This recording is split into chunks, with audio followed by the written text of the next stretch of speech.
ನಮಸ್ತೆ. ತಮಗೆಲ್ಲರಿಗೂ ಕೂಡ ಸ್ವಾತಂತ್ರ್ಯೋತ್ಸವದ ಶುಭಾಶಯಗಳು.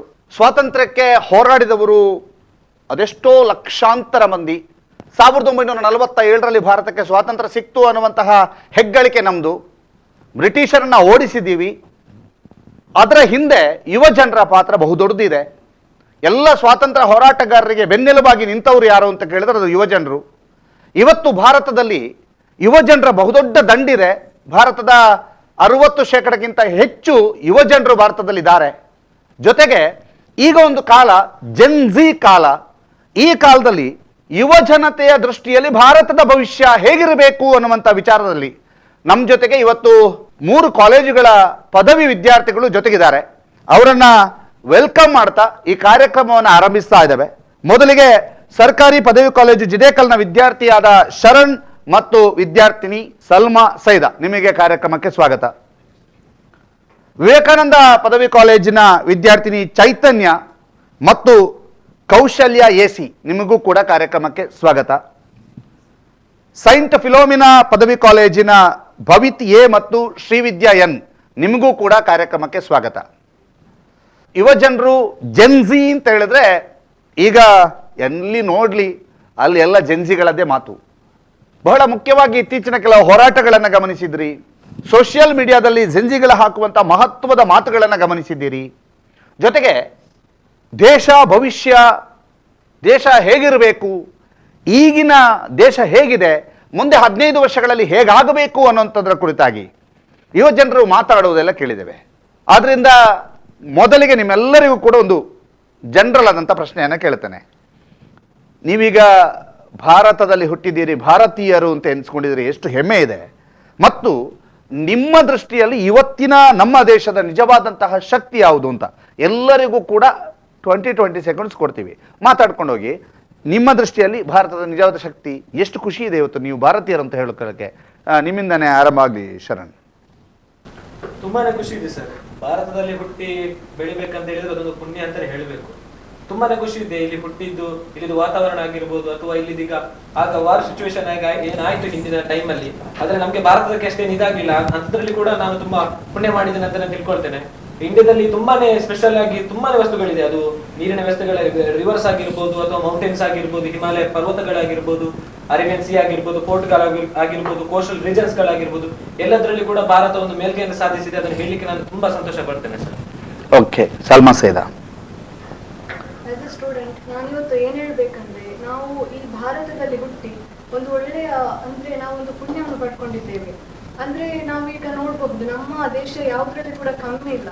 ಅಂದ್ರೆ ಚಂದ್ರನಲ್ಲಿ ಕೂಡ ಇವತ್ತು ನಮ್ಮ ಭಾರತ ಕಾಲಿಟ್ಟಿದೆ ಅಂದ್ರೆ ಒಂದು ಹೆಮ್ಮೆಯ ವಿಚಾರ. ಅಂತಹ ದೇಶದಲ್ಲಿ ಹುಟ್ಟಿದ್ದೇವೆ ನಾವು ಇನ್ನೂ ಕೂಡ ಮುಂದುವರಿಸಬೇಕು ನಮ್ಮ ದೇಶವನ್ನು. ಅಂದ್ರೆ ಒಂದು ಮುಂದುವರಿದ ದೇಶದ ಸಾಲಿಗೆ ನಮ್ಮ ದೇಶವನ್ನು ನಾವು ಕೊಂಡೊಯ್ಯಬೇಕಾಗಿದೆ. ಓಕೆ, ಸೈಂಟ್ ಫಿಲೋಮಿನಾದ ಚೈತನ್ಯ, ಸಾರಿ ವಿವೇಕಾನಂದದ ಚೈತನ್ಯ. ನನಗೆ ಸಹ ಅಷ್ಟೇ ಸರ್, ತುಂಬ ಖುಷಿ ಇದೆ ನಮ್ಮ ಈ ಭಾರತ ದೇಶದಲ್ಲಿ ನಾನು ಹುಟ್ಟಿದ್ದೇನೆ ಅಂತ ಹೇಳಲಿಕ್ಕೆ. ಜನನಿ ಜನ್ಮಿಸ್ತ ಸ್ವರ್ಗದ ಗರಿಯಸಿ ಅಂತ ಏನು ಮಾತಿದೆ, ಅದೇ ಥರ ಹೆತ್ತ ತಾಯಿ ನಮ್ಮನ್ನು ಹೇಗೆ ನೋಡಿಕೊಳ್ತಾಳೋ ಅದೇ ರೀತಿ ಈ ಭಾರತ ಮಾತೆ ಕೂಡ ಅಷ್ಟೇ. ಎಲ್ಲರಿಗೂ ಒಂದು ಒಳ್ಳೆಯ ವಾತಾವರಣ, ಪ್ರತಿಯೊಂದು ಮಗು ಸಹ ಈ ಭೂಮಿಯಲ್ಲಿ ಜನ್ಮ ತಾಳಲಿಕ್ಕೆ ಅಥವಾ ನಮ್ಮ ಈ ಭಾರತ ದೇಶದಲ್ಲಿ ಜನ್ಮ ತಾಳಲಿಕ್ಕೆ ನಿಜಕ್ಕೂ ಹೆಮ್ಮೆ ಪಟ್ಟಿರಬೇಕು. ಹಾಗೆ ನನಗೆ ತುಂಬ ಖುಷಿ ಇದೆ ಸರ್. ಕೌಶಲ್ಯ. ನಮಗೆ ಕೂಡ ಖುಷಿ ಇದೆ ಸರ್. ಯಾಕೆಂತ ಹೇಳಿದರೆ ಒಂದು ಶ್ಲೋಕ ಇದೆ, ಉತ್ತರಂ ಯಥಾ ಮದ್ರಸ್ಯ ಹಿಮಾದ್ರಿ ಶೈವ ದಕ್ಷಿಣಂ ವರ್ಷಂ ಒಂದೇ ತದ್ಭಾರತಿ ಸಂತತಿ ಅಂತ. ನಮ್ಮ ಭಾರತದಲ್ಲಿ ನೋಡೋದಾದರೆ ಎಲ್ಲ ಜಾತಿ ಧರ್ಮ ಏಕತೆಯಿಂದ ಇದೆ. ಹಾಗೆಯೇ ಸಂಸ್ಕೃತಿಯಲ್ಲಿ ಆಗಿರ್ಬೋದು ಪ್ರತಿಯೊಂದರಲ್ಲೂ ಮುಂದೆ ಹೋಗ್ತಾ ಇದೆ. ಇವತ್ತಿನ ಯುವಕರು ಕೂಡ ಅಷ್ಟೇ, ಯಾವುದರಲ್ಲಿ ಕಡಿಮೆ ಇಲ್ಲ ಅಂತ ಹೇಳಲಿಕ್ಕಾಗೋದಿಲ್ಲ. ತಂತ್ರಜ್ಞಾನ ಆಗಿರ್ಬೋದು, ಆಧುನೀಕರಣ ಆಗಿರ್ಬೋದು, ಹಾಗೆಯೇ ನೋಡೋದಾದರೆ ಉದ್ಯೋಗದಲ್ಲಿ ಆಗಿರ್ಬೋದು, ಸೈನ್ಯದಲ್ಲಿ ಕೂಡ ಎಲ್ಲದರಲ್ಲಿ ಕೂಡ ನಮ್ಮ ಭಾರತ ಮುಂದೆ ಇದೆ ಅಂತ ಹೇಳಲಿಕ್ಕೆ ಇಷ್ಟಪಡ್ತೇನೆ sir. Okay, Srividya, Saint Philomena. ಮೊದಲನೇದಾಗಿ ನನಗೆ ಇವತ್ತು ಭಾರತೀಯಳು ಅಂತ ಹೇಳಲಿಕ್ಕೆ ನನಗೆ ತುಂಬ ಹೆಮ್ಮೆಯ ವಿಚಾರ. ಯಾಕಂತ ಹೇಳಿದರೆ ಇವತ್ತು ಭಾರತ ವಿಶ್ವಗುರು ಅನ್ನುವಂತಹ ಸ್ಥಾನದಲ್ಲಿ ಇರುವಂಥದ್ದು ನಮಗೆಲ್ಲರಿಗೂ ಗೊತ್ತಿರುವಂಥದ್ದು ವಿಚಾರ. ಅಷ್ಟೇ ಅಲ್ಲ, ಇವತ್ತು ಸ್ವಾತಂತ್ರ್ಯ ಬಂದ ಮೇಲೆ ಈ 79 ವರ್ಷಗಳಲ್ಲಿ ಭಾರತ ಮಾಡಿದಂತಹ ಸಾಧನೆ ನಿಜಕ್ಕೂ ಶ್ಲಾಘನೀಯ. ಯಾಕಂತ ಹೇಳಿದರೆ ಇವತ್ತು ಚಂದ್ರನ ಮೇಲೆ ನಾವು ಇವತ್ತು ಕಾಲಿಟ್ಟಿದ್ದೇವೆ. ಹಾಗೆ ಸೈನ್ಯದಲ್ಲಿ ಆಗಿರಬಹುದು ಅಥವಾ ವಿಜ್ಞಾನ ತಂತ್ರಜ್ಞಾನಗಳ ವಿಭಾಗದಲ್ಲಿ ಆಗಿರಬಹುದು, ಎಲ್ಲ ವಿಭಾಗಗಳಲ್ಲಿ ಇವತ್ತು ಅತ್ಯುನ್ನತ ಸಾಧನೆಯನ್ನು ಮಾಡ್ತಾ ಇರುವಂತಹದ್ದು ನಮ್ಮ ದೇಶ. ಇಂಥ ದೇಶದಲ್ಲಿ ನಾನು ಕೂಡ ಇಂಥ ದೇಶದ ಪ್ರಜೆ ನಾನು ಅಂತ ಹೇಳಿಕೊಳ್ಳಿಕ್ಕೆ ನನಗೆ ಬಹಳ ಖುಷಿ ಇದೆ. ಹಾಗೆ ನಮ್ಮ ದೇಶದ ಇವತ್ತು ನೋಡಲಿಕ್ಕೆ ಹೋದರೆ ನಮ್ಮ ದೇಶದ ಶಕ್ತಿ ಅಂತ ಹೇಳಿದರೆ ಅದು ಯುವಜನತೆ ಅಂತ ಹೇಳಲಿಕ್ಕೆ ಇಷ್ಟಪಡ್ತೇನೆ. ಯುವಜನತೆ ಅವರು ದೃಢ ಮನಸ್ಸಿನಿಂದ ಏನನ್ನಾದರೂ ಸಾಧಿಸಲಿಕ್ಕೆ ಹೊರಟ್ರೆ ಅವರು ಸಾಧಿಸ್ತಾರೆ ಅನ್ನುವಂಥದ್ದು ಗೊತ್ತಿರುವಂಥ ವಿಚಾರ. ಓಕೆ, ಭವಿತ್. ಉದಾಹರಣೆಯಾಗಿ ನನಗೂ ಸಹ ಒಂದು ಭಾಗ್ಯ ಅಂತ ಹೇಳ್ಬೋದು. ಯಾಕಂತ ಹೇಳಿದ್ರೆ ಭಾರತವನ್ನು ಈಗ ಒಂದು ಉಪಖಂಡ ಅಂತ ಹೇಳ್ತಾರೆ. ಯಾಕಂತ ಹೇಳಿದ್ರೆ ಯಾವುದೇ ಒಂದು ಖಂಡದಲ್ಲಿ ಬೇಕಾದಂತಹ ಎಲ್ಲ ನೈಸರ್ಗಿಕ ಸಂಪನ್ಮೂಲವನ್ನು ನಮ್ಮ ದೇಶ ಹೊಂದಿದೆ. ಅಂತಹ ದೇಶದ ಒಂದು ಪ್ರಜೆಯಾಗಿ ಹುಟ್ಟಿರುವುದು ನನ್ನೊಂದು ಭಾಗ್ಯ ಅಂತ ಹೇಳ್ತೇನೆ. ಯಾಕಂತ ಹೇಳಿದ್ರೆ ಅಂತಹ ಭಾಗ್ಯ ಯಾರಿಗೂ ಸಹ ಸಿಗುದಿಲ್ಲ. ಯಾರಿಗೆ ಅಂದ್ರೆ ಎಲ್ಲರಿಗೆ ಸಿಗದಂತಹ ಭಾಗ್ಯ ನಮಗೆ ಸಿಕ್ಕಿದೆ ಅಂತ ಹೇಳುವ ಒಂದು ಲಕ್ ಅಂತ ಹೇಳ್ಬೋದು. ಅಂತಹ ದೇಶದಲ್ಲಿ ನಾನು ಹುಟ್ಟಿದ್ದೇನೆ. ಈಗ ನಮ್ಮ ಭಾರತ ದೇಶ ಸ್ವಾತಂತ್ರ್ಯ ಸಿಕ್ಕಿ ಆದ್ಮೇಲೆ ನಾವು ತುಂಬಾ ಮುಂದುವರೆದಿದ್ದೇವೆ. ನಮ್ಗಿಂತ ಮೊದಲೇ ತುಂಬಾ ದೇಶ ಡೆವಲಪ್ಮೆಂಟ್ ಅಲ್ಲಿ ಮುಂದೆ ಇತ್ತು. ಆದ್ರೆ ನಮಗೆ ಸ್ವಾತಂತ್ರ್ಯ ಸಿಕ್ಕಿ ಆದ್ಮೇಲೆ ನಾವು ತುಂಬಾ ಡೆವಲಪ್ಮೆಂಟ್ ಅನ್ನು ಮಾಡ್ಕೊಂಡು ಬಂದಿದ್ದೇವೆ. ಬೇರೆಯವರು ಹೇಳಿದ ಹಾಗೆ ನಾವು ಚಂದ್ರನ ಮೇಲೆ ಸಹ ಕಾಲಿಟ್ಟಿದ್ದೇವೆ. ವಿಜ್ಞಾನದಲ್ಲಿ ಆಗಿರ್ಬೋದು ಅಥವಾ ನಮ್ಮ ದೇಶದ ಡೆವಲಪ್ಮೆಂಟ್ ಅದರಲ್ಲಿ ಸಹ ನಾವು ತುಂಬಾ ಮುಂದೆ ಬರೆದಿದ್ದೇವೆ. ಅಲ್ಲದೆ ನಮ್ಮ ಭಾರತೀಯರು ಈಗ ಎಲ್ಲಿ ಅಂತ ಇಲ್ಲ, ಎಲ್ಲಾ ಕಡೆಯೂ ಇದ್ದಾರೆ. ನೀವು ಬೇಕಾದ್ರೆ ಗೂಗಲ್ ಅಲ್ಲಿ ಹೋಗ್ಬೋದು, ಮೈಕ್ರೋಸಾಫ್ಟ್ ಆಗಿರ್ಬೋದು ಅಥವಾ ಬೇರೆ ದೇಶಕ್ಕೆ ಸಹ ಹೋಗಿ, ನೀವು ಅಲ್ಲಿ ಸಹ ಭಾರತೀಯರಿದ್ದಾರೆ. ಅಲ್ಲಿವರೆಗೆ ನಾವು ಡೆವಲಪ್ಮೆಂಟ್ ಅನ್ನು ಹೊಂದಿದ್ದೇವೆ ಅಂತ ಹೇಳಿಕ್ಕೆ ಇಷ್ಟಪಡ್ತೀನಿ. ಓಕೆ, ನಿಮ್ಮಿಂದನೇ ಮತ್ತೆ ಸ್ಟಾರ್ಟ್ ಮಾಡ್ತೀನಿ. ಏನು ಅನ್ಕೊಳ್ತೀರಿ ಈಗ ನೀವು 10-15 ವರ್ಷಗಳಲ್ಲಿ ನೆಕ್ಸ್ಟ್ ಭಾರತ ಹೇಗಿರಬೇಕು, ಹೇಗೆ ಆಗಬೇಕು, ನಿಮ್ಮ ಕನಸಿನ ಭಾರತ ಅಂತಂದ್ರೆ ಏನು? ಅಂದ್ರೆ ಈಗ ಸ್ವಾತಂತ್ರ್ಯ ಆದ್ಮೇಲೆ ಆಲ್ಮೋಸ್ಟ್ ನಮ್ಮದು ಡೆವಲಪ್ಮೆಂಟ್ ಆಗ್ತಾ ಇದೆ. ಅಂದ್ರೆ ನಮ್ಮ ದೇಶವನಿಗೆ ಡೆವಲಪ್ಮೆಂಟ್ ಕಂಟ್ರಿ ಅಂತ ನಾವು ಹೇಳ್ತಾರೆ. ಈಗ ಬೇರೆ ದೇಶವನ್ನು ಹೋಲಿಕೆ ಮಾಡಿದಾಗ ಎಲ್ಲ ದೇಶದಲ್ಲಿ ಎಲ್ಲ ಇರುವುದಿಲ್ಲ, ಸೌಲಭ್ಯಗಳು ಎಲ್ಲ ದೇಶದಲ್ಲಿ ಎಲ್ಲದು ಇರುವುದಿಲ್ಲ.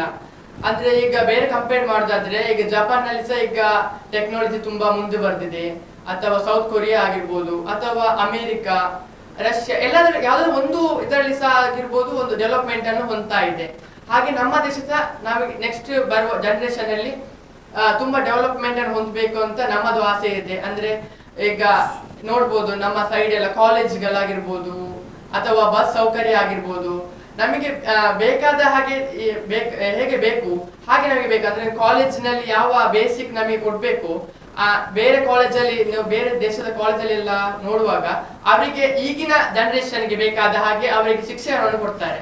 ಸೊ ನಮಿಗೂ ಹಾಗೆ ನಮ್ಮ ದೇಶದಲ್ಲಿಯೂ ಹಾಗೆ ಬೇರೆ ನಮಗೆ ಈಗಿನ ಜನತೆಗೆ ಯಾವುದು ಬೇಕು ಅಂತ ಶಿಕ್ಷಣವನ್ನು ಕೊಡುವುದಾಗಿರ್ಬೋದು ಅಥವಾ ಟೆಕ್ನಾಲಜಿ ಆಗಿರ್ಬೋದು. ಈಗ ಬೇರೆ ದೇಶ ಸಹ ತುಂಬಾ ಟೆಕ್ನಾಲಜಿಗೆ ಮುಂದೆ ಹೋಗ್ತಾ ಇದೆ.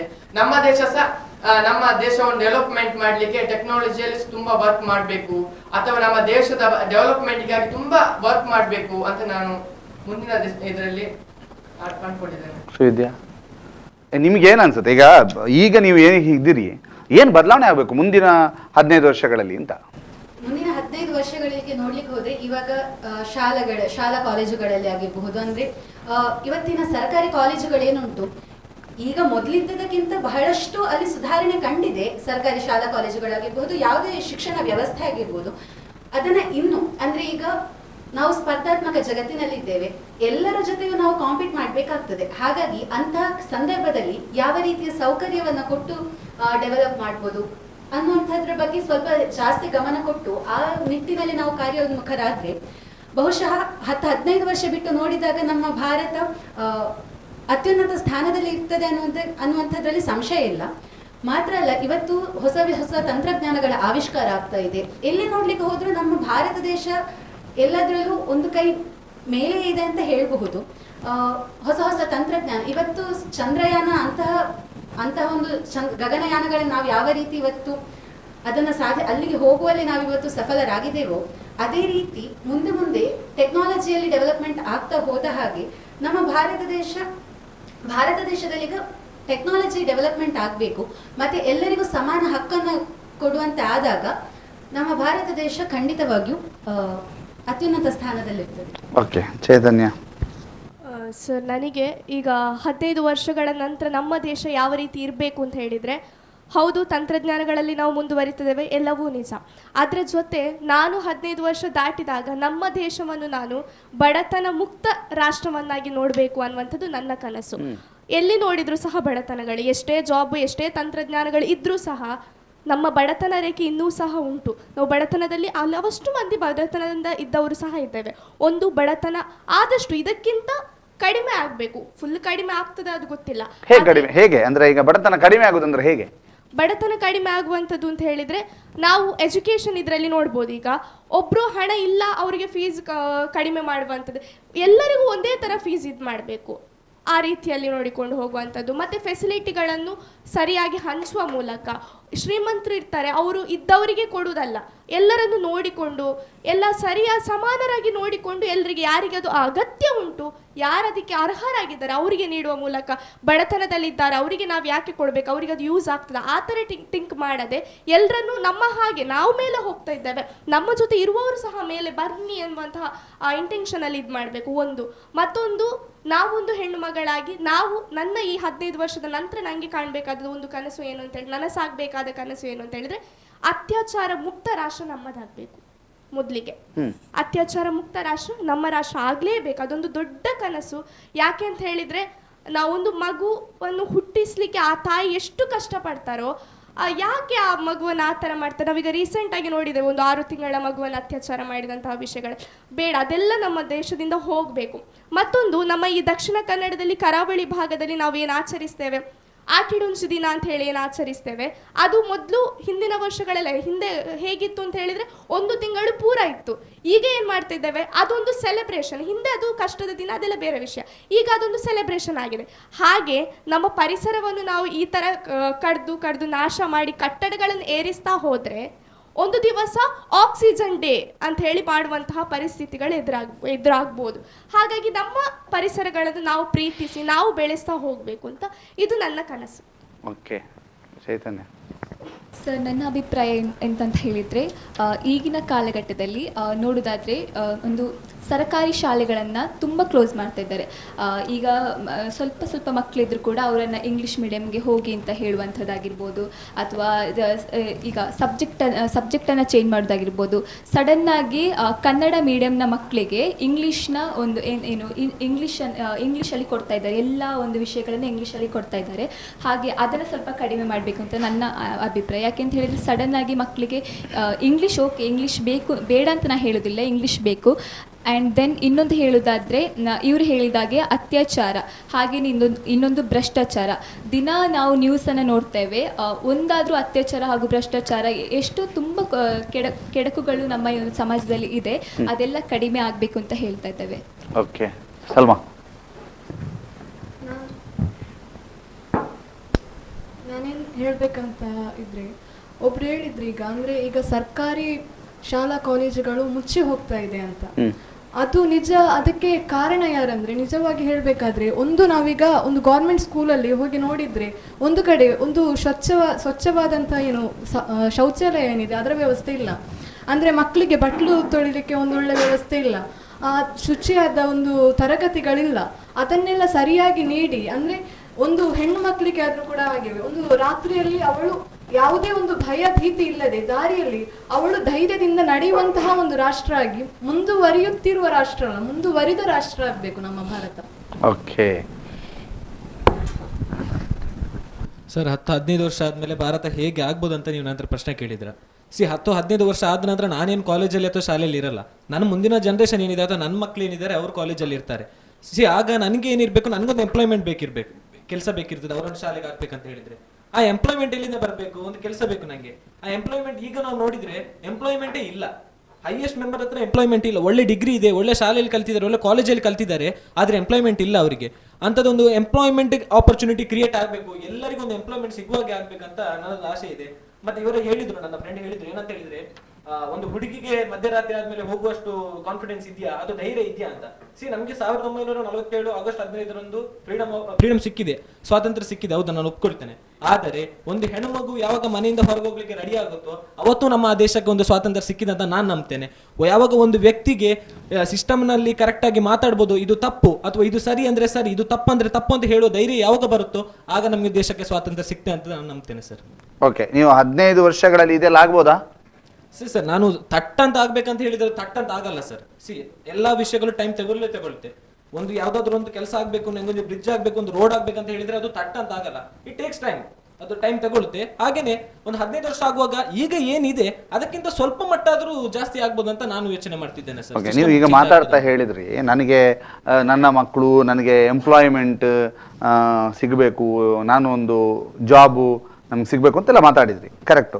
ಈಗ ನಿಮ್ಮಲ್ಲಿ, ನಿಮ್ಮ ಕಾಲೇಜ್ ಮಟ್ಟದಲ್ಲಿ ನಿಮ್ಮ ಒಂದು ಫ್ರೆಂಡ್ಸ್ ಗ್ರೂಪ್ ಎಲ್ಲ ಇದೆ, ಆ ಗ್ರೂಪಲ್ಲಿ ಏನಿದೆ ನೆಕ್ಸ್ಟು ಆಫ್ಟರ್ ಡಿಗ್ರಿ, ಅಥವಾ ನೀವೆಲ್ಲ ಡಿಗ್ರಿಯಲ್ಲಿರೋದ್ರಿಂದ ಆಫ್ಟರ್ ಡಿಗ್ರಿ ಏನು ಅನ್ನುವಂಥ ಉತ್ಸಾಹ ಇದೆಯೋ, ಅಥವಾ ಇನ್ನೆಂಥದ್ದಾದ ಕತೆ ಎಂತ ಅಂತ ಹೇಳುವಂಥ ಆತಂಕ ಇದೆಯಾ ಅಂತ? ಸರ್ ಅದು ಮಿಕ್ಸ್ಡ್ ಫೀಲಿಂಗ್ ಇದೆ ಸರ್. ಹೇಗೆ ಏನಂತ ಹೇಳಿದ್ರೆ, ಈಗ ನಾವು ನಮ್ಮ ಫ್ರೆಂಡ್ ಸರ್ಕಲ್ ಕೂತ್ಕೊಂಡು ಮಾತಾಡ್ತಿರುವಾಗ ಹಾ. ಕೆಲವರು ಹೇಳ್ತಾರೆ ಇನ್ನು ನಮ್ಗೆ ಕೆಲಸ ಸಿಗುದು ಡೌಟ್, AI ಬಂದಿದೆ ಅಥವಾ ತಂತ್ರಜ್ಞಾನ ಮುಂದುವರೆದಿದೆ, ಏನೋ ಡೌಟ್ಫುಲ್ ಆಗಿದೆ ಅಂತ ಹೇಳ್ತಾರೆ. ಆದ್ರೆ ಕೆಲವರ ಮೈಂಡ್ ಅಲ್ಲಿ ಕಾನ್ಫಿಡೆನ್ಸ್ ಇದೆ ಸರ್, ಇಲ್ಲ ನಾನು ಈ ತರ ಡಿಗ್ರಿ ಮಾಡಿದ್ರೆ, ಈ ತರ ಓದಿದ್ರೆ ಐ ಕ್ಯಾನ್ ಗೆಟ್ ಜಾಬ್, ನನಗೆ ಏನು ಸ್ಕಿಲ್ಸ್ ಇದೆಯಾ, ನಾನು ಅದರಿಂದ ಜಾಬ್ ಹುಡುಕದೇನೆ ಅಂತ ಅವ್ರಿಗೊಂದು ಕಾನ್ಫಿಡೆಂಟ್ ಇದೆ. ನನ್ನ ಮೈಂಡಲ್ಲೂ ಅಷ್ಟೇ ಸರ್, ಮಿಕ್ಸ್ಡ್ ಫೀಲಿಂಗ್ ಇದೆ. ಕೆಲವರು ಹೇಳ್ತಾರೆ, ನೀನು ಈ ಡಿಗ್ರಿ ಮಾಡ್ತಿದ್ಯಾ, ನಿಂಗೆ ಇದು ವರ್ಕೌಟ್ ಆಗಲ್ಲ ಅಂತ ಹೇಳ್ತಾ ಇದ್ದಾರೆ. ಆಗ ಸ್ವಲ್ಪ ಭಯ ಬಂದೇ ಬರುತ್ತೆ, ಏನು ಮಾಡೋದು ಮುಂದಕ್ಕೆ ಏನು ಅಂತ. ಆದರೆ ಕೆಲವರು ಹೇಳ್ತಾರೆ, ನೀನು ಅದರ ಬಗ್ಗೆ ಯೋಚನೆ ಮಾಡಬೇಡ, ನೀನು ಏನು ಮಾಡ್ತಿದ್ದೆ, ನೀನು ಏನು ಕೆಲಸ ಮಾಡ್ತಿದ್ದೆ, ಏನು ಮಾಡ್ತಿದ್ದೆ ಅಂತ ಶ್ರದ್ಧೆಯಿಂದ ಮಾಡು, ಕರೆಕ್ಟಾಗಿ ಮಾಡು, ಒಂದು ದಿನ ಪ್ರತಿಫಲ ಸಿಗ್ತದೆ ಅಂತ ಹೇಳಿದ್ದಾರೆ. ಸೊ ಧೈರ್ಯ ಕೂಡ ಇಲ್ಲ ಸರ್, ಕೆಲಸ ಸಿಗ್ತದೆ ಅಂತ ಧೈರ್ಯ ಇಲ್ಲ, ಅಥವಾ ಮುಂದಕ್ಕೆ ಆಪರ್ಚುನಿಟಿ ಸಿಗ್ತದೆ ಅಂತ ಧೈರ್ಯ ಇಲ್ಲ. ಆದ್ರೆ ಅದೊಂದು ಡಿಕಾನ್ಫಿಡೆನ್ಸ್ ಹೇಳ್ತಾರಲ್ಲ ಸರ್, ಧೈರ್ಯ ಇಲ್ಲ ಅಂತ ಹೇಳ್ತಾರಲ್ಲ, ಅದು ಕೂಡ ಇಲ್ಲ. ಈಗ ನಾನು ನನ್ನ ಸ್ಕಿಲ್ ಮೇಲೆ ಕರೆಕ್ಟ್ ಆಗಿ ವರ್ಕೌಟ್ ಮಾಡಿದ್ರೆ ನಂಗೊಂದಿನ ಒಳ್ಳೆ ಕೆಲಸ ಸಿಗುತ್ತೆ ಅಂತ ನಾನು ನಂಬಿಕೆ ಇಟ್ಕೊಂಡಿದ್ದೇನೆ. ನೀವೇನ್ ಹೇಳ್ತೀರಿ ಇದರ ಬಗ್ಗೆ? ಇದರ ಬಗ್ಗೆ ಹೇಳಲಿಕ್ಕೆ ತುಂಬಾ ಇದೆ. ಅಂದ್ರೆ ಒಬ್ಬ ಮಕ್ಕಳ ಮೈಂಡ್ ಸೆಟ್ ಹೇಗೆ ಆಗ್ತದೆ ಅಂದ್ರೆ, ಕಾಲೇಜ್ ಲೆವೆಲ್ ಅಲ್ಲಿ ನಾನು ನೋಡಿದಾದ್ರೆ ಪ್ಯಾರೆಂಟ್ಸ್ ಅವರ ಮನೆಯಲ್ಲಿ ಹೇಗೆ ಮಾತಾಡ್ತಿರ್ತಾರೆ ಅದನ್ನೇ ಅವರು ಡಿಪೆಂಡ್ ಆಗಿರ್ತಾರೆ. ಅಂದ್ರೆ ಕೆಲವರ ಮನೆಯಲ್ಲಿ ಹೇಳ್ತಾರೆ, ನೀವು ಕಲ್ತು ಮುಂದಕ್ಕೆ ಏನ್ ಮಾಡ್ತೀರಾ, ಮದುವೆಗೆ ಹೋದ್ಮೇಲೆ ಪಾತ್ರೆನೆ ತೊಳೆಯೋದಂತ. ಆ ಮಕ್ಳು ಏನ್ ಹೇಳ್ತಾರೆ ಗೊತ್ತಾ, ಯಾಕೆ ಓದೋದು, ಪಾಸ್ ಆದ್ರೂ ಕೂಡ ಆಗ್ತದೆ, ಇಲ್ಲದಿದ್ರೆ ಆಗ್ತದೆ, ನಡೀತದೆ ನಮ್ಗೆ ಅಂತ ಕೂಡ. ಇನ್ನೊಂದು ಕೆಲವು ಮಕ್ಳು ಏನ್ ಹೇಳ್ತಾರೆ, ಜಾಬ್ ಸಿಗ್ತದೆ ಅಂತ ಹೇಳಿ ಹೋಗುದಲ್ಲ, ಮನೆಯಲ್ಲಿ ಕಲಿಸ್ತಾರೆ ಅದಕ್ಕೆ ಹೋಗ್ತಾರೆ. ಅಂದ್ರೆ ಒಬ್ಬರು ಯುವ ಜನರು ಈಗ ಅವರ ಬದುಕಿನ ಬಗ್ಗೆ ಒಂದು ಕಾನ್ಫಿಡೆಂಟ್ ಇಲ್ಲ, ಅವರಿಗೆ ಏನಾದ್ರೂ ಒಂದು ಸಾಧಿಸ್ಬೇಕು ಅನ್ನೋ ಛಲ ಇಲ್ಲ. ಇನ್ನು ನನ್ಗೇನೋ ಒಂದು ಗೌರ್ಮೆಂಟ್ ಜಾಬ್ ತೆಗಿಬೇಕಂತ ಆಸೆ ಇದೆ, ಅದಕ್ಕೆ ನಾನೊಂದು ಜಾಬಿಗೆ ಅಪ್ಲೈ ಮಾಡಿದ್ದೆ ರೀಸೆಂಟ್ ಆಗಿ. ಅದು ಅಪ್ಲೈ ಮಾಡಿದಾಗ ನನ್ಗೆ ಅಂದ್ರೆ ಎಲ್ಲಾರು ಹೈಯೆಸ್ಟ್ ಮಂದಿ ಹೇಳುದು, ನೀನು ಗೌರ್ಮೆಂಟ್ ಜಾಬಿಗೆ ಅಪ್ಲೈ ಮಾಡು, ನಿನ್ಗೆ ಅದು ಸಿಗ್ತದೆ ಅನ್ನೋ ಧೈರ್ಯ ಇಲ್ಲ.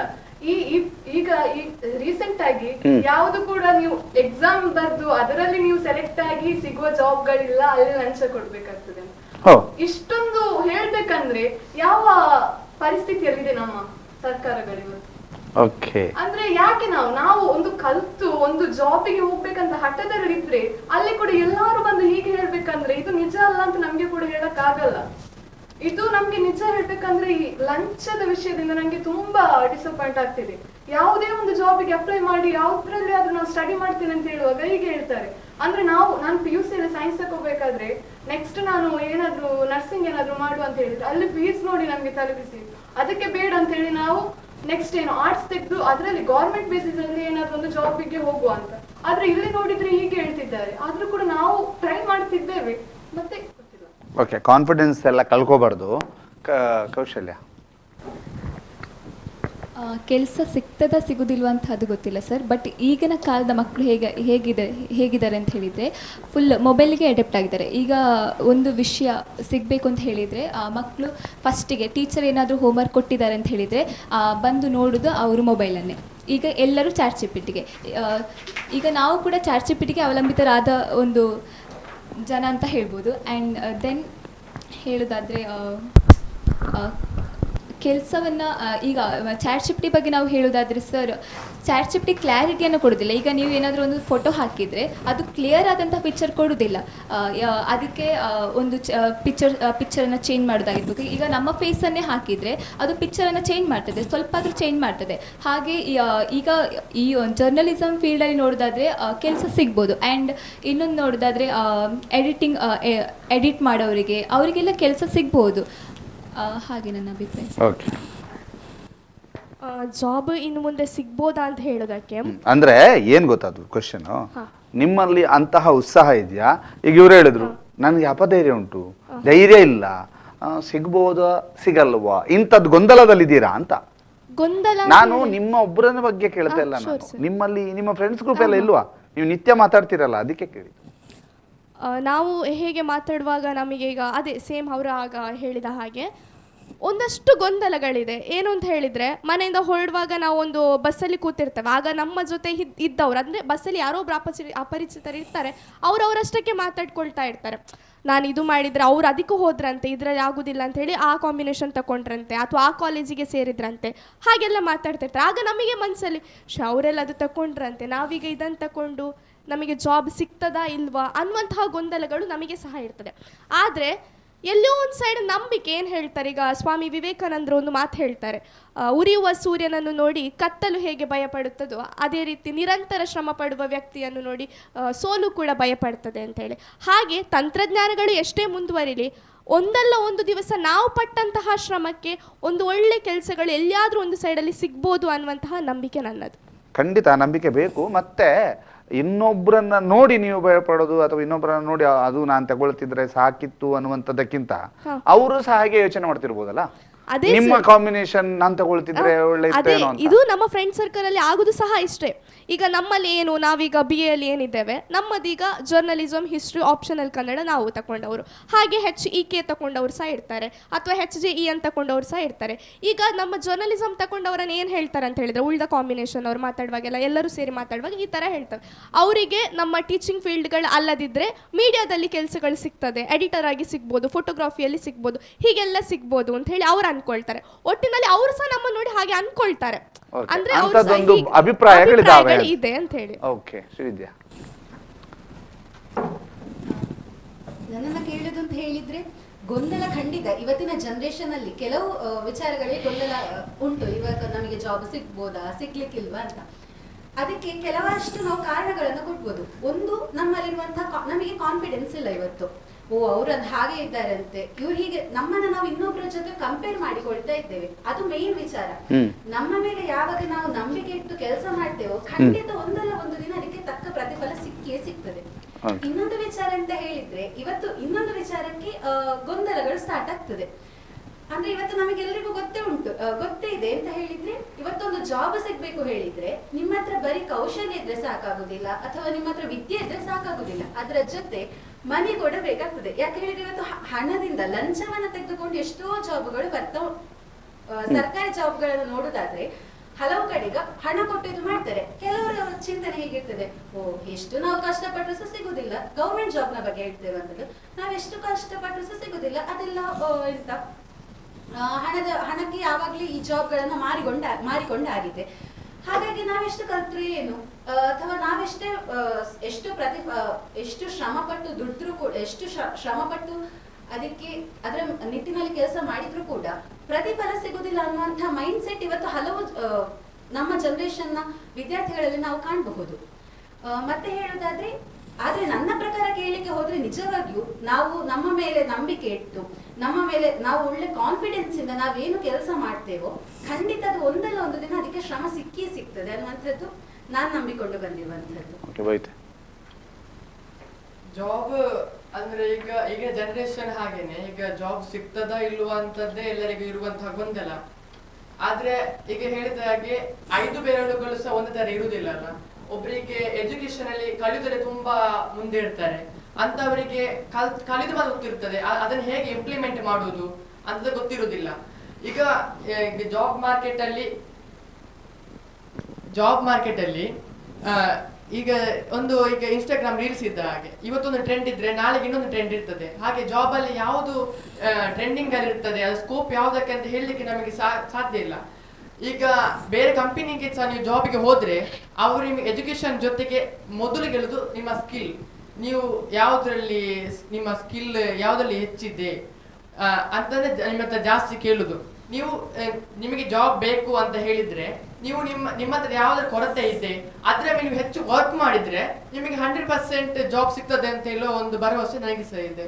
ಈಗ ನಾನು ಸಹ ಹಾಗೇನೆ, ನನಗೆ ಯಾವ್ದ್ರಲ್ಲಿ ತುಂಬಾ ಕಮ್ಮಿ ಇದು ಡಿಫಿಷಿಯನ್ಸಿ ಯಾವ್ದ್ರಲ್ಲಿ ಇದೆ ಅದರ ಬಗ್ಗೆ ನಾನು ಹೆಚ್ಚು ವರ್ಕ್ ಮಾಡಿದ್ರೆ ನನಗೆ 100% ಜಾಬ್ ಸಿಗ್ತದೆ ಅಂತ ಹೇಳುವ ಒಂದು ಭರವಸೆ, ಕಾನ್ಫಿಡೆಂಟ್ ನನಗೆ ಸಹ ಇದೆ ಅಂತ ಹೇಳ್ತೀನಿ ಸರ್. ಓಕೆ, ಲಂಚ ಅಂತ ಎಲ್ಲರೂ ಕೂಡ ಲಂಚದ ಬಗ್ಗೆ ಮಾತಾಡಿದ್ರಿ. ಸಲ್ಮಾ ಹೇಳ್ತಾರೆ ಎಷ್ಟು ಓದಿದ್ರು ಕಾಸು ಕೊಡಬೇಕು ಅಂತ ಅಲ್ವಾ? ಓಕೆ, ಯಾಕೆ ಲಂಚ ಅಂತ ಹೇಳುವಂಥದ್ದು, ನಾವು ಯಾಕೆ ಈ ಯುವಕರು ಲಂಚ ಕೊಡಲೇಬೇಕು ಅನ್ನುವಂಥ ಮನಸ್ಥಿತಿಯಲ್ಲಿ ಯಾಕಿದ್ದೇವೆ ಅಂತ? ನಿಮಗೆ ಅಂಥದ್ದು ಯಾವ ಘಟನೆಗಳು ನಿಮಗೆ ಹಾಗೆ ಹೇಳಿಸ್ತದೆ ನಿಮ್ಮ ಹತ್ರ? ಹೌದು ಸರ್, ಈಗ ನಮ್ಮ ದೇಶದಲ್ಲಿ ಜನಸಂಖ್ಯೆ ಜಾಸ್ತಿ ಆಗ್ತಾ ಇದೆ. ಎಷ್ಟು ಜನಸಂಖ್ಯೆ ಜಾಸ್ತಿ ಆದಾಗೆ ಜಾಬ್ ಆಪರ್ಚುನಿಟಿ ಕಮ್ಮಿ ಆಗ್ತಾ ಬರ್ತದೆ. ಈಗ ಒಂದೇ ಬ್ಯಾಚ್ ಅಲ್ಲಿ ತುಂಬಾ ಜನ ಇದ್ದಾರೆ. ಈಗ 1000 ಜನಕ್ಕೆ 100 ಜಾಬ್ ಆಪರ್ಚುನಿಟಿ ಇದ್ದಾಗ ಅಲ್ಲಿ ನುಗ್ಗಲು ಆಗುದು ಸಹಜ. ಎಲ್ಲರಿಗೂ ಜಾಬ್ ಬೇಕಂತ ಹೇಳಿದಂತದ್ದು. ಆಗ ಎಕ್ಸಾಮ್ ಅಲ್ಲಿ ಎಲ್ಲರೂ ಎಕ್ಸಾಮ್ ಬರೀತಾರೆ, ಕಾಂಪಿಟೇಟಿವ್ ಎಕ್ಸಾಮ್ ಎಲ್ಲರೂ ಬರೀತಾರೆ. ಆದ್ರೆ ಎಲ್ಲರಿಗೂ ಜಾಬ್ ಸಿಗ್ಲಿಕ್ಕೆ ಆಗುದಿಲ್ಲ ಅಲ್ಲ ಸರ್. ಈಗ ಕಲ್ತವರೆಲ್ಲ ಅವರು ಕಲ್ತು ಅವರಿಗೆ ನಾಲೆಜ್ ಇದ್ದಾಗೆ ಬರೀತಾರೆ. ಆದ್ರೆ ಕೆಲವರು ಏನ್ ಮಾಡ್ತಾರೆ, ಅವರಿಗೆ ಹಾಗೆ ಒಂದು ಶಕ್ತಿ ಇರುವುದಿಲ್ಲ. ಅವ್ರು ಏನ್ ಮಾಡ್ತಾರೆ, ನಮಗೆ ಸಹ ಜಾಬ್ ಬೇಕು ಅಂತ ಹೇಳುವ ನಿಟ್ಟಿನಲ್ಲಿ ಅವರು ಹಣ ಕೊಟ್ಟು ಹೋಗ್ತಾರೆ. ಹಾಗೆ ಆಗ್ಬಾರ್ದು ಅಂತ ನಾವು ಹೇಳುದು. ಎಲ್ಲರಿಗೂ ಸಹ ಒಂದು ಆಗ ಜಾಬ್ ಹಣ ತೆಕ್ಕೊಳ್ಳುವವರು ಸಹ ಅವರು ಅದನ್ನು ತಡಿಬೇಕು. ಜಾಬ್ ಹಣ ತೆಕ್ಕೊಳ್ಳುವಾಗ ಅವರು ಸಹ ಹಣ ತೆಕ್ಕೊಳ್ಳುವ ಹಾಗೆ ಆಗ್ಬಾರ್ದು. ಈಗ ಸರ್ಕಾರದಾಗಿರ್ಬೋದು ಯಾವ್ದು ಸಹ ಆಗಿರ್ಬೋದು, ಲಂಚ ತಗೊಳ್ಳುವಂತಹ ಸರ್ಕಾರ ಬರಬಾರ್ದು ಅಂತ ನಾವು ಅನ್ಕೊಳ್ಳುದು. ಸ್ಟೂಡೆಂಟ್ ನವರಿಗೆ ಸಪೋರ್ಟ್ ಆಗಿರುವಂತಹ ಈಗಿನ ಅಧಿಕಾರಿಗಳಾಗಿರ್ಬೋದು ಎಲ್ಲರೂ ಸ್ಟೂಡೆಂಟ್ ನವರಿಗೆ ಈಗ ಜನರೇಷನ್ಗೆ ಸಪೋರ್ಟ್ ಆಗಿರುವಂತಹವರೇ ಬರಬೇಕು ಅಂತ ನಾವು ಹೇಳುವಂತಹದ್ದು. ಯಾಕಂತ ಹೇಳಿದ್ರೆ ಈಗ ತುಂಬಾ ಜನ ನೀವು ನೋಡ್ಬೋದು, ಜಾಬ್ ಸಿಗ್ತದೆ, ಸಿಗುದಿಲ್ಲ ಅಂತ ಇಲ್ಲ, ನೀವು ಅದರ ಡಬಲ್ ಕೊಡ್ಬೇಕು, ಹಣ ಡಬಲ್ ಕೊಡ್ಬೇಕು. ನಿಮ್ಮ ಸ್ಕಿಲ್ ಕೇಳುದಿಲ್ಲ, ನೀವು ಏನ್ ಕಲ್ತಿದ್ದೀರಾ ಅಂತ ಸಹ ನಿಮ್ಮ ಹತ್ರ ಕೇಳುದಿಲ್ಲ. ನಿಮ್ಮ ಹತ್ರ ಹಣ ಕೇಳ್ತಾರೆ, ಎಷ್ಟು ಹಣ ಕೊಡ್ತಿ ಅಂತ ಹೇಳುದೇ ಜಾಸ್ತಿ. ನಾವು ಈಗ ಹೇಳುದಂತ ಹೇಳಿದ್ರೆ ಲಂಚ ಮುಕ್ತ ದೇಶ ಆಗ್ಬೇಕು. ನೀವು ಹಾಗೆ ಹೇಳಿದ್ರಿ, ಹೇಗೆ ನಿಮ್ಮ ಅಭಿಪ್ರಾಯದ ಬಗ್ಗೆ ಲಂಚ ಮುಕ್ತ ದೇಶ ಹೇಗಾಗುದು? ಈಗ ನೀವು ಹೇಳ್ತೀರಿ ಮಾತಿದ್ರೆ ನಾವು ಹಣ ಕೊಡಬೇಕು ಅಂತ ಕೇಳ್ತಾರೆ ಅಂತ. ನಾವು ಲಂಚ ಮುಕ್ತರನ್ನಾಗಿ ಮಾಡಬೇಕು ಅಂತಂದ್ರೆ, ಲಂಚ ಮುಕ್ತ ದೇಶ ಮಾಡಬೇಕಂತ ಯಾವ ರೀತಿ ಯುವಜನರು ಒಟ್ಟಾಗಬೇಕು? ಹೌದು ಸರ್. ಈಗ ಯಾಕೆ ಈಗಿನ ಮೊದಲು ನಾವು ಏನಾಗ್ಬೇಕು ಸರ್, ದೇಶದಲ್ಲಿ ಜನಗಳೆಲ್ಲ ಸರಿ ಆಗ್ಬೇಕು, ಎಲ್ಲ ಒಂದೇ ಮೈಂಡ್ ಸೆಟ್ ಅಲ್ಲಿ ಯೋಚನೆ ಮಾಡ್ಬೇಕು. ಈಗ ಎಲ್ಲರೂ ಒಂದು ಡಿಫ್ರೆಂಟ್ ಮೈಂಡ್ ಸೆಟ್ ಅಲ್ಲಿ ಯೋಚನೆ ಮಾಡಿದ್ರೆ ಹೀಗೇನೆ ಆಗೋದು. ಈಗ ಒಬ್ಬನಿಗೆ ಜಾಬ್ ಬೇಕು, ಅವನ ಹತ್ರ ಸ್ಕಿಲ್ ಇದೆ, ಅವನ ಹತ್ರ ಕಲ್ತದ್ದು ಸ್ಕಿಲ್ ಎಲ್ಲ ಇದೆ, ಅವ ಪಾಸ್ ಆಗ್ತಾನೆ. ಅದು ಇನ್ನೊಬ್ಬ ಅವನ ಸ್ಕಿಲ್ ಇಲ್ಲ, ಅಥವಾ ಅವನಿಗೆ ಅಷ್ಟು ಕಲ್ತಿಲ್ಲ ಅಂತವನಿಗೆ ಸಹ ಜಾಬ್ ಬೇಕಂತ ಹೇಳಿದ್ರೆ ಅವ 100% ಲಂಚ ಕೊಟ್ಟೇ ಕೊಡ್ತಾನೆ. ಆದ್ರೆ ಲಂಚ ಕೊಡುವಾಗ ಅಧಿಕಾರಿಗಳಾಗಿರ್ಬೋದು ಅದು ಸರ್ಕಾರ ತಡಿಬೇಕು. ಈಗ ನಮ್ಮ ದೇಶದಲ್ಲಿ ಲಂಚದೇ ಜಾಸ್ತಿ ಈಗ ಜಾಬ್ ಆಗ್ತಾ ಇರೋದಿಲ್ಲ, ಹಣ ಕೊಟ್ಟರೆ ಜಾಬ್ ಆಗುತ್ತೆ. ಈಗ ಸರ್ಕಾರ ಇದು ಕೆಲಸ ಆಗಿರ್ಬೋದು, ಹೈಯೆಸ್ಟ್ ಲಂಚ ಕೊಟ್ಟೆ ಜಾಬ್ ಆಗ್ತಾ ಇರುವಂತಹದ್ದು. ಯಾರು ಕಲ್ತಿದ್ದಾನೋ, ಯಾರಿಗೆ ಅದ್ರ ನಾಲೆಜ್ ಇದೆಯೋ ಅಂತದ್ದು ಯಾರಿಗೆ ಸಹ ಆಗ್ತಿಲ್ಲ ಜಾಬ್. ಹಣ ಕೊಟ್ಟರೆ ಜಾಬ್ ಆಗ್ತದೆ. ಸರ್ಕಾರ ಅದನ್ನು ತಡಿಬೇಕು. ಸರ್ಕಾರ ಲಂಚ ಕೊಟ್ಟರೆ ಅವರನ್ನು ಡೈರೆಕ್ಟ್ ತೆಗಿಬೇಕು, ಲಂಚ ಕೊಟ್ಟ ಅವರನ್ನು ರಿಜೆಕ್ಟೇ ಮಾಡಬೇಕು. ಹಾಗೆ ಎಲ್ಲ ಒಂದು ಕಾನೂನೆಲ್ಲ ತಂದ್ರೆ ಒಂದು ನಮ್ಮ ದೇಶದಲ್ಲಿ ಸ್ವಲ್ಪ ಜನಸಂಖ್ಯೆಯಲ್ಲಿ ಜಾಬ್ ಎಲ್ಲ ಸಿಗ್ಬೋದು, ಕಲ್ತವರಿಗೆ ಸಿಗ್ಬೋದು ಅಂತ ಒಂದು ನನ್ನ ಅನಿಸಿಕೆ. ಏನ್ ಹೇಳ್ತೀರಿ? ಲಂಚ ಹೇಳುವಾಗ ಈಗ ಕಾನೂನಿಂದ ಹೌದು ಒಪ್ತೇನೆ ನಾನು, ಕಾನೂನನ್ನು ಇಂಪ್ಲಿಮೆಂಟ್ ಮಾಡಬೇಕು, ಅದರ ಮೂಲಕ ಆದಷ್ಟು ಲಂಚನ ತಡಿಬೇಕು. ಆದರೆ ಅದಕ್ಕಿಂತಲೂ ಮೊದಲು ಕಾನೂನನ್ನು ತರುವುದಲ್ಲ, ಮೊದಲು ನಮ್ಮಲ್ಲಿ ಅದರ ಬಗ್ಗೆ ಅರಿವು ಮೂಡಬೇಕು. ಲಂಚ ಕೊಟ್ಟರೆ ಅಲ್ಲಿಂದ ಇವತ್ತೆಷ್ಟು ಪ್ರತಿಭಾ ಪಲಾಯನ ಆಗ್ತಾ ಇರುವಂಥದ್ದು ಈ ಲಂಚದ ಕಾರಣಕ್ಕೆ ಅಲ್ವಾ. ಮೊದಲು ನಮ್ಮ ಎಲ್ಲ ಜನರ ಹತ್ರ, ಜೆನ್ಸಿಗಳಾಗಿರ್ಬೋದು ಅಥವಾ ಎಲ್ಲರ ಹತ್ರ ಸಹ ಮೊದಲು ಅರಿವನ್ನು ಮೂಡಿಸಬೇಕು. ಲಂಚವನ್ನ ಕೊಡಬಾರ್ದು, ಲಂಚ ಕೊಡ್ಲೂಬಾರ್ದು, ತೆಗೊಳ್ಳೂಬಾರ್ದು. ಈಗ ಲಂಚ ಕೊಡುವ ಕಾರಣಕ್ಕೆ ಅಲ್ವಾ ಅವರು ತೆಗೊಳ್ತಾ ಇರೋದು. ನಾವೇ ಲಂಚ ಕೊಡುವುದನ್ನು ನಿಲ್ಲಿಸಿದ್ರೆ ಖಂಡಿತ ಅಲ್ಲಿ ಲಂಚ ತೆಗೊಳ್ಳುವಂಥದ್ದು ಕಡಿಮೆ ಆಗ್ತದೆ. ಹಾಗಾಗಿ ಮೊದಲಿಗೆ ಅದರ ಮೇಲೆ ಅರಿವು ನಮಗೆ ಬರಬೇಕು. ಓಕೆ, ಈಗ ಲಂಚ ಅಂತ ಹೇಳುವಂಥದ್ದು ಅವ್ರು ಹೇಳಿದ್ರು ಒಂದು ಪಾಯಿಂಟ್, ಕೊಡುವವರಿದ್ದಾಗ ತೆಗೊಳ್ಳುವವರು ಇರ್ತಾರೆ ಅಂತ ಅಲ್ವಾ? ನೀವೇನು ಹೇಳ್ತೀರಿ? ಯಾಕೆ ಅಂತಂದರೆ ಈಗ ನೀವು ಮಾತಾಡೋದ್ರಲ್ಲಿ ನಮಗೊಂದು ಆತಂಕ ಇದೆ, ಎಲ್ಲರೂ ಸಹ ಜಾಬ್ ಲಂಚ ಕೊಟ್ಟೇ ಹೋಗಬೇಕು ಅನ್ನುವಂತಹ ಒಂದು ಮೈಂಡ್ಸೆಟ್ ಇಲ್ಲ. ಹಾಗೆ ಖಂಡಿತವಾಗಿಯೂ ಇಲ್ಲ, ಅಂಥದ್ದಿದೆ ಅಂತ ಆ ರೀತಿ ಯೋಚನೆಯೂ ಮಾಡಬೇಡಿ. ಏನು ಹೇಳ್ತೀರಿ ಈಗ, ನೀವೇನು ಹೇಳ್ತೀರಿ? ಅದೇ ಇವ್ರು ಏನು ಹೇಳಿದ್ರಿ, ಈಗ ಲಂಚ ಕೊಟ್ಟು ನಾವು ಜಾಬ್ ತಗೊಳ್ಳೋ ಹಾಗೆ ಆಗಿದೆ ಅಂತ ಹೇಳಿ. ಒಂದು ಸೈಡಲ್ಲಿ ಯೋಚನೆ ಮಾಡುವಾಗ ಅದು ನಿಜ ಅಂತ ಅನ್ತದೆ. ಯಾಕಂತ ಹೇಳಿದರೆ, ಒಂದು ಹುಟ್ಟಿದ ಮಕ್ಕಳಿಗೆ ಏನಾಗ್ತಿರ್ತದೆ, ಮನೆಯವರು ಏನು ಹೇಳ್ತಾರೆ ಅದೇ ಅವರಿಗೆ ಫೈನಲ್ ಆಗಿರ್ತದೆ. ಮನೆಯವರು ಪ್ರತಿನಿತ್ಯ ಏನು ಮಾತಾಡ್ತಿರ್ತಾರೆ ಅದು ಅವರ ಮೇಲೆ ಬೇಗ ಪರಿಣಾಮ ಬೀಳ್ತದೆ. ಈಗ ಮನೇಲಿ ಏನು ಹೇಳ್ತಾರೆ, ಅವರನ್ನು ನೋಡಿ ಕಲಿ, ಅವರು ಅಷ್ಟು ಜಾಬ್ ಮಾಡ್ತಾ ಇದ್ದಾರೆ, ಅವರು ಅಷ್ಟು ಅರ್ನ್ ಮಾಡ್ತಾ ಇದ್ದಾರೆ, ಹೀಗೆ ಹೇಳ್ತಾರೆ. ಒಬ್ಬರನ್ನು ಕಂಪೇರ್ ಮಾಡೋದನ್ನು ಯಾವಾಗ ಮನೆಯವರು ನಿಲ್ಲಿಸ್ತಾರೆ, ಆಗ ನಮಗೆ ನಮ್ಮ ಇಂಟೆನ್ಷನಲ್ಲಿ ಆಗ್ತದೆ, ನಾವು ಕಲಿಬೇಕು, ನಾವೇ ಏನಾದರೂ ಮಾಡಬೇಕು, ನಮಗೆ ಜಾಬ್ ಬೇಕು ಅಂತ ಹೇಳಿದರೆ ನಾವು ಏನು ಲಂಚ ಮುಕ್ತರಾಗಿ ಅಥವಾ ಲಂಚ ಕೊಡದೆ ನಾವು ಜಾಬ್ ತಗೊಳ್ಬೇಕು ಅಂತ ಹೇಳಿದರೆ ನಮ್ಮಲ್ಲಿ ಆ ಸ್ಕಿಲ್ಗಳಿರಬೇಕು. ಒಬ್ಬರು ಲಂಚ ಕೇಳ್ತಾ ಇದ್ದಾರೆ, ಈಗ ನಾನು ಯಾವುದೋ ಒಂದು ಆಫೀಸಿಗೆ ಹೋಗಿ ಏನೋ ಒಂದು ಕೆಲಸ ಬೇಕು ಅಂತ ಹೇಳಿ ಅಪ್ಲೈ ಮಾಡಿದೆ ಅಂತ ಹೇಳಿದರೆ ಅವರು ಲಂಚ ನನ್ನಲ್ಲಿ ಕೇಳ್ತಾ ಇದ್ದಾರೆ ಅಂತ ಹೇಳಿದರೆ ನಾನು ಅದನ್ನು ಎದುರಿಸಲಿಕ್ಕೆ ಏನು ನನ್ನಲ್ಲಿ ಕಾನ್ಫಿಡೆನ್ಸ್ ಇರಬೇಕು. ನಾನು ಅದನ್ನು ಎಲ್ಲರ ಮುಂದೆ ಹೇಳುವಂಥದ್ದು ಇಲ್ಲ, ಇವರು ಲಂಚ ತಗೊಳ್ತಾ ಇದ್ದಾರೆ, ಹಾಗಾಗಿ ಇವರನ್ನು ಮೊದಲು ತೆಗಿಸಿ ಕೆಲಸದಿಂದ, ಮತ್ತೆ ಉಳಿದವರಿಗೆಲ್ಲ ಜಾಬ್ ಸಿಗ್ತದೆ. ಅಂದರೆ ಅವರು ಲಂಚ ಕೊಡ್ತಾರೆ ಅಂತ ಹೇಳಿ ನಾವು ಸಹ ಕೊಡೋದು ಇದು ತಪ್ಪು. ಅವ್ರು ಹೇಳಿದ ಹಾಗೆ ಕೊಡುವವರು ಯೋಚನೆ ಮಾಡಬೇಕು, ನಾವು ಕೊಟ್ಟರೆ ಇವತ್ತು ನಾವು ಕೊಡ್ತೇವೆ, ಒಂದು ದಿವಸ ನಮ್ಮ ಮಕ್ಕಳು ಸಹ ಹಾಗೆ ತಗೊಂಡು ಜಾಬ್ ಮಾಡೋ ಹಾಗೆ ಆಗ್ಬೋದು ಅನ್ನುವಂಥದ್ದನ್ನು ಅವರು ಸಹ ಯೋಚನೆಯಲ್ಲಿ ಇಟ್ಟುಕೊಳ್ಬೇಕು. ಸರ್, ಇವ್ರು ಹೇಳಿದಾಗೆ ನಾವು ಪ್ರಶ್ನಿಸುವಂಥ ಧೈರ್ಯ ನಮ್ಮಲ್ಲಿದ್ದರೆ ಲಂಚ ಕೊಡೋದು ಕೂಡ ಕಡಿಮೆ ಆಗ್ತದೆ, ಅವ್ರು ತಗೊಳ್ಳೋದು ಕೂಡ ಕಡಿಮೆ ಆಗ್ತದೆ. ಸರ್ಕಾರ ಸ್ವಲ್ಪ ಇದರ ಬಗ್ಗೆ ಎಚ್ಚರಿಕೆ ವಹಿಸಿದ್ರೆ ಇದು ಕಡಿಮೆ ಆಗ್ಬೋದು ಅಂತ ನನ್ನ ಅಭಿಪ್ರಾಯ ಅಷ್ಟೇ ಸರ್. ನೀವು ಫಸ್ಟ್ ಮಾತಾಡೋದು ತುಂಬ ಆತಂಕ ವ್ಯಕ್ತಪಡಿಸಿದ್ರಿ, ನಾನು ಗೌರ್ಮೆಂಟ್ ಜಾಬ್ ಪಡ್ಕೊಳ್ಬೇಕು, ಲಂಚ ಇದೆ ಅಂತ. ಏನದು ಸರ್? ನಾನು ಏನು ಹೇಳಬೇಕಂತ ಇದ್ದರೆ, ಅವರು ಒಬ್ಬರು ಹೇಳಿದರು, ಈಗ ಅಂದರೆ ಒಂದು 100 ಹುದ್ದೆಗಳಿದ್ದರೆ ಅಲ್ಲಿ 1000 ಜನ ಅಪ್ಲೈ ಮಾಡ್ತಾರೆ, ಆ 1000 ಜನ ಕೂಡ ಜಾಬ್ ಬೇಕಂತ ಇರ್ತಾರೆ. ಅದರಲ್ಲಿ ಸ್ವಲ್ಪ ಗೊತ್ತಿರುವವನು ಎಕ್ಸಾಮ್ ಬರೆದು ಹೋದರೆ ಗೊತ್ತಿಲ್ಲದವರು ಲಂಚ ಕೊಟ್ಟು ಆ ದಾರಿಯನ್ನು ಹಿಡಿತಾರೆ ಅಂತ. ಆದರೆ ನಾನೊಂದು ಹೇಳಬೇಕಾ, ಯಾವುದೇ ಒಬ್ಬ ಕಂಟೆಸ್ಟೆಂಟ್ ಅಲ್ಲಿ ಅವನೊಂದು ಕಾಂಪಿಟೇಟಿವ್ ಎಕ್ಸಾಮ್ಗೆ ಕೂತ್ಕೊಳ್ತಾನೆ ಅಂದರೆ ಎಲ್ಲರೂ ಕೂಡ ಈಕ್ವಲ್ ಆಗಿ ಸ್ಟಡಿ ಮಾಡಿ ಹಾರ್ಡ್ ವರ್ಕ್ ಮಾಡಿ ಬಂದಿರ್ತಾರೆ. ಇಲ್ಲಿ ಅವನು ಯಾವ ಸ್ಕಿಲ್ ಇಟ್ಟು, ಅಂದರೆ ಆ 1000ರಲ್ಲಿ 100 ಮಂದಿ ಎಕ್ಸಾಮಲ್ಲಿ ಸೆಲೆಕ್ಟ್ ಆಗಿರ್ತಾರೆ ಅಂದರೆ ಅವರುಂಟಲ್ಲ ಅವರ ಸ್ಕಿಲ್ಲಿಂದ ಸೆಲೆಕ್ಟ್ ಆಗಿರ್ತಾರೆ. ಆ 100ರ ನಂತರ ಬರುವವರು ಅಲ್ಲಿ ಲಂಚ ಕೊಟ್ಟು, ನಮಗೆ ಸ್ವಲ್ಪ ಕಡಿಮೆ ನಾಲೆಜ್ ಇದೆ ಆದರೂ ಕೂಡ ನಾವು ಲಂಚದಲ್ಲಿ ಹೋಗ್ತೇವೆ ಅಂತ ಹೇಳಿದರೆ ಆ ಉಳಿದವರಿಗೆ ಆ 100 ಮಂದಿಯಲ್ಲಿ ಕೆಲವರು ಅವರ ಹಣ ಕೊಡದವರು ಹುದ್ದೆಗಳನ್ನು ಬಿಟ್ಟು ಕೊಡಬೇಕಾಗ್ತದೆ. ಅವರು ತಪ್ಪು ಮಾಡಿದ್ದಾರಾ ಅಲ್ಲಿ? ಮತ್ತೊಂದು ಕ್ವಶನ್ ಏನಂದರೆ, 5 ಬೆರಳುಗಳು ಒಂದೇ ರೀತಿ ಇಲ್ಲ, ಆದರೆ 5 ಬೆರಳುಗಳಿಗೆ ಅದರದ್ದೇ ಆದ ಕಾರ್ಯಗಳಿದೆ. ಒಬ್ಬೊಬ್ಬರಲ್ಲಿ ಒಂದೊಂದು ಟ್ಯಾಲೆಂಟ್ ಇರ್ತದೆ, ಯಾರು ಕೂಡ ಸ್ಕಿಲ್ ಇಲ್ಲದವರಂತ ಇಲ್ಲ. ಒಬ್ಬ ಒಂದು ಫೀಲ್ಡಲ್ಲಿದ್ದರೆ ಇನ್ನೊಬ್ಬ ಇನ್ನೊಂದು ಫೀಲ್ಡಲ್ಲಿ ಇರ್ತಾನೆ. ಕೆಲವರು ಅದೇ ಫೀಲ್ಡ್ ಬೇಕಂತ ಹೇಳಿ ತುಂಬ ಟ್ರೈನ್ಡ್ ಆಗಿ ಅಲ್ಲಿ ಬಂದಿರ್ತಾರೆ. ಅಲ್ಲಿ ಬಂದ ಎಕ್ಸಾಮ್ ಬರೆದವರಿಗೆ ಇಲ್ಲಿ ಅನ್ಯಾಯ ಆಗಬೇಕಾ? ಅನ್ಯಾಯ ಆಗಬಾರ್ದಲ್ಲ. ಸೊ ಹಾಗೆ ಲಂಚ ಕೇಳುವವರಿರುವಾಗ ಕೊಡುವವರಿರ್ತಾರೆ. ಕಾನ್ಫಿಡೆಂಟ್ ಅಲ್ಲಿ ಯಾಕೆ ಕೊಡ್ತಾರೆ ಅಂದ್ರೆ, ಇಲ್ಲಿ ಕೇಳ್ತಾರೆ ಅಂದ್ರೆ ಅವರು ಇಲ್ಲಿ ಕೊಡ್ತಾರೆ ಅಂತ ಗೊತ್ತುಂಟು. ಒಂದನೇದಾಗಿ ಗೌರ್ಮೆಂಟ್ ಜಾಬಿಗೆ ಯಾಕೆ ಅವರು ಜಾಸ್ತಿ ಲಂಚ ಕೊಡ್ತಾರೆ ಅಂದ್ರೆ, ಒಂದು ಇಟ್ಸ್ ಪರ್ಮನೆಂಟ್ ಜಾಬ್, ಅಂದ್ರೆ ಅದೊಂದು ಪರ್ಮನೆಂಟ್ ಜಾಬ್. ನಿಮ್ಮ ಹತ್ರ ಒಂದು ಪ್ರಶ್ನೆ ಕೇಳ್ತಾನೆ, ನೀವು ಲಂಚ ಕೊಟ್ಟು ಗೌರ್ಮೆಂಟ್ ಜಾಬ್ ಪಡ್ಕೊಂಡ್ರಿ, ನೀವು ಗೌರ್ಮೆಂಟ್ ಜಾಬಿಗೆ ಹೋಗಿ ಏನು ಮಾಡ್ತೀರಿ? ಅದು ಕೂಡ ಸರ್ ನಾನು ಅದು ಹೇಳ್ಬೇಕಂತಿದ್ದೆ. ಈಗ ಅಂದ್ರೆ ಕೆಲವರು ಇಲ್ಲಿ ತುಂಬಾ ಟ್ರೈ ಮಾಡಿ ಬಂದು ಒಳ್ಳೆ ಇದರಲ್ಲಿ ಕೆಲವರು ತಮ್ಮ ಜಾಬ್ ಸಿಗದೆ ಹಿಂದೆ ಬರ್ತಾರೆ, ಕೆಲವೊಬ್ರು ಲಂಚ ಕೊಟ್ಟು ಹೋಗ್ತಾರೆ.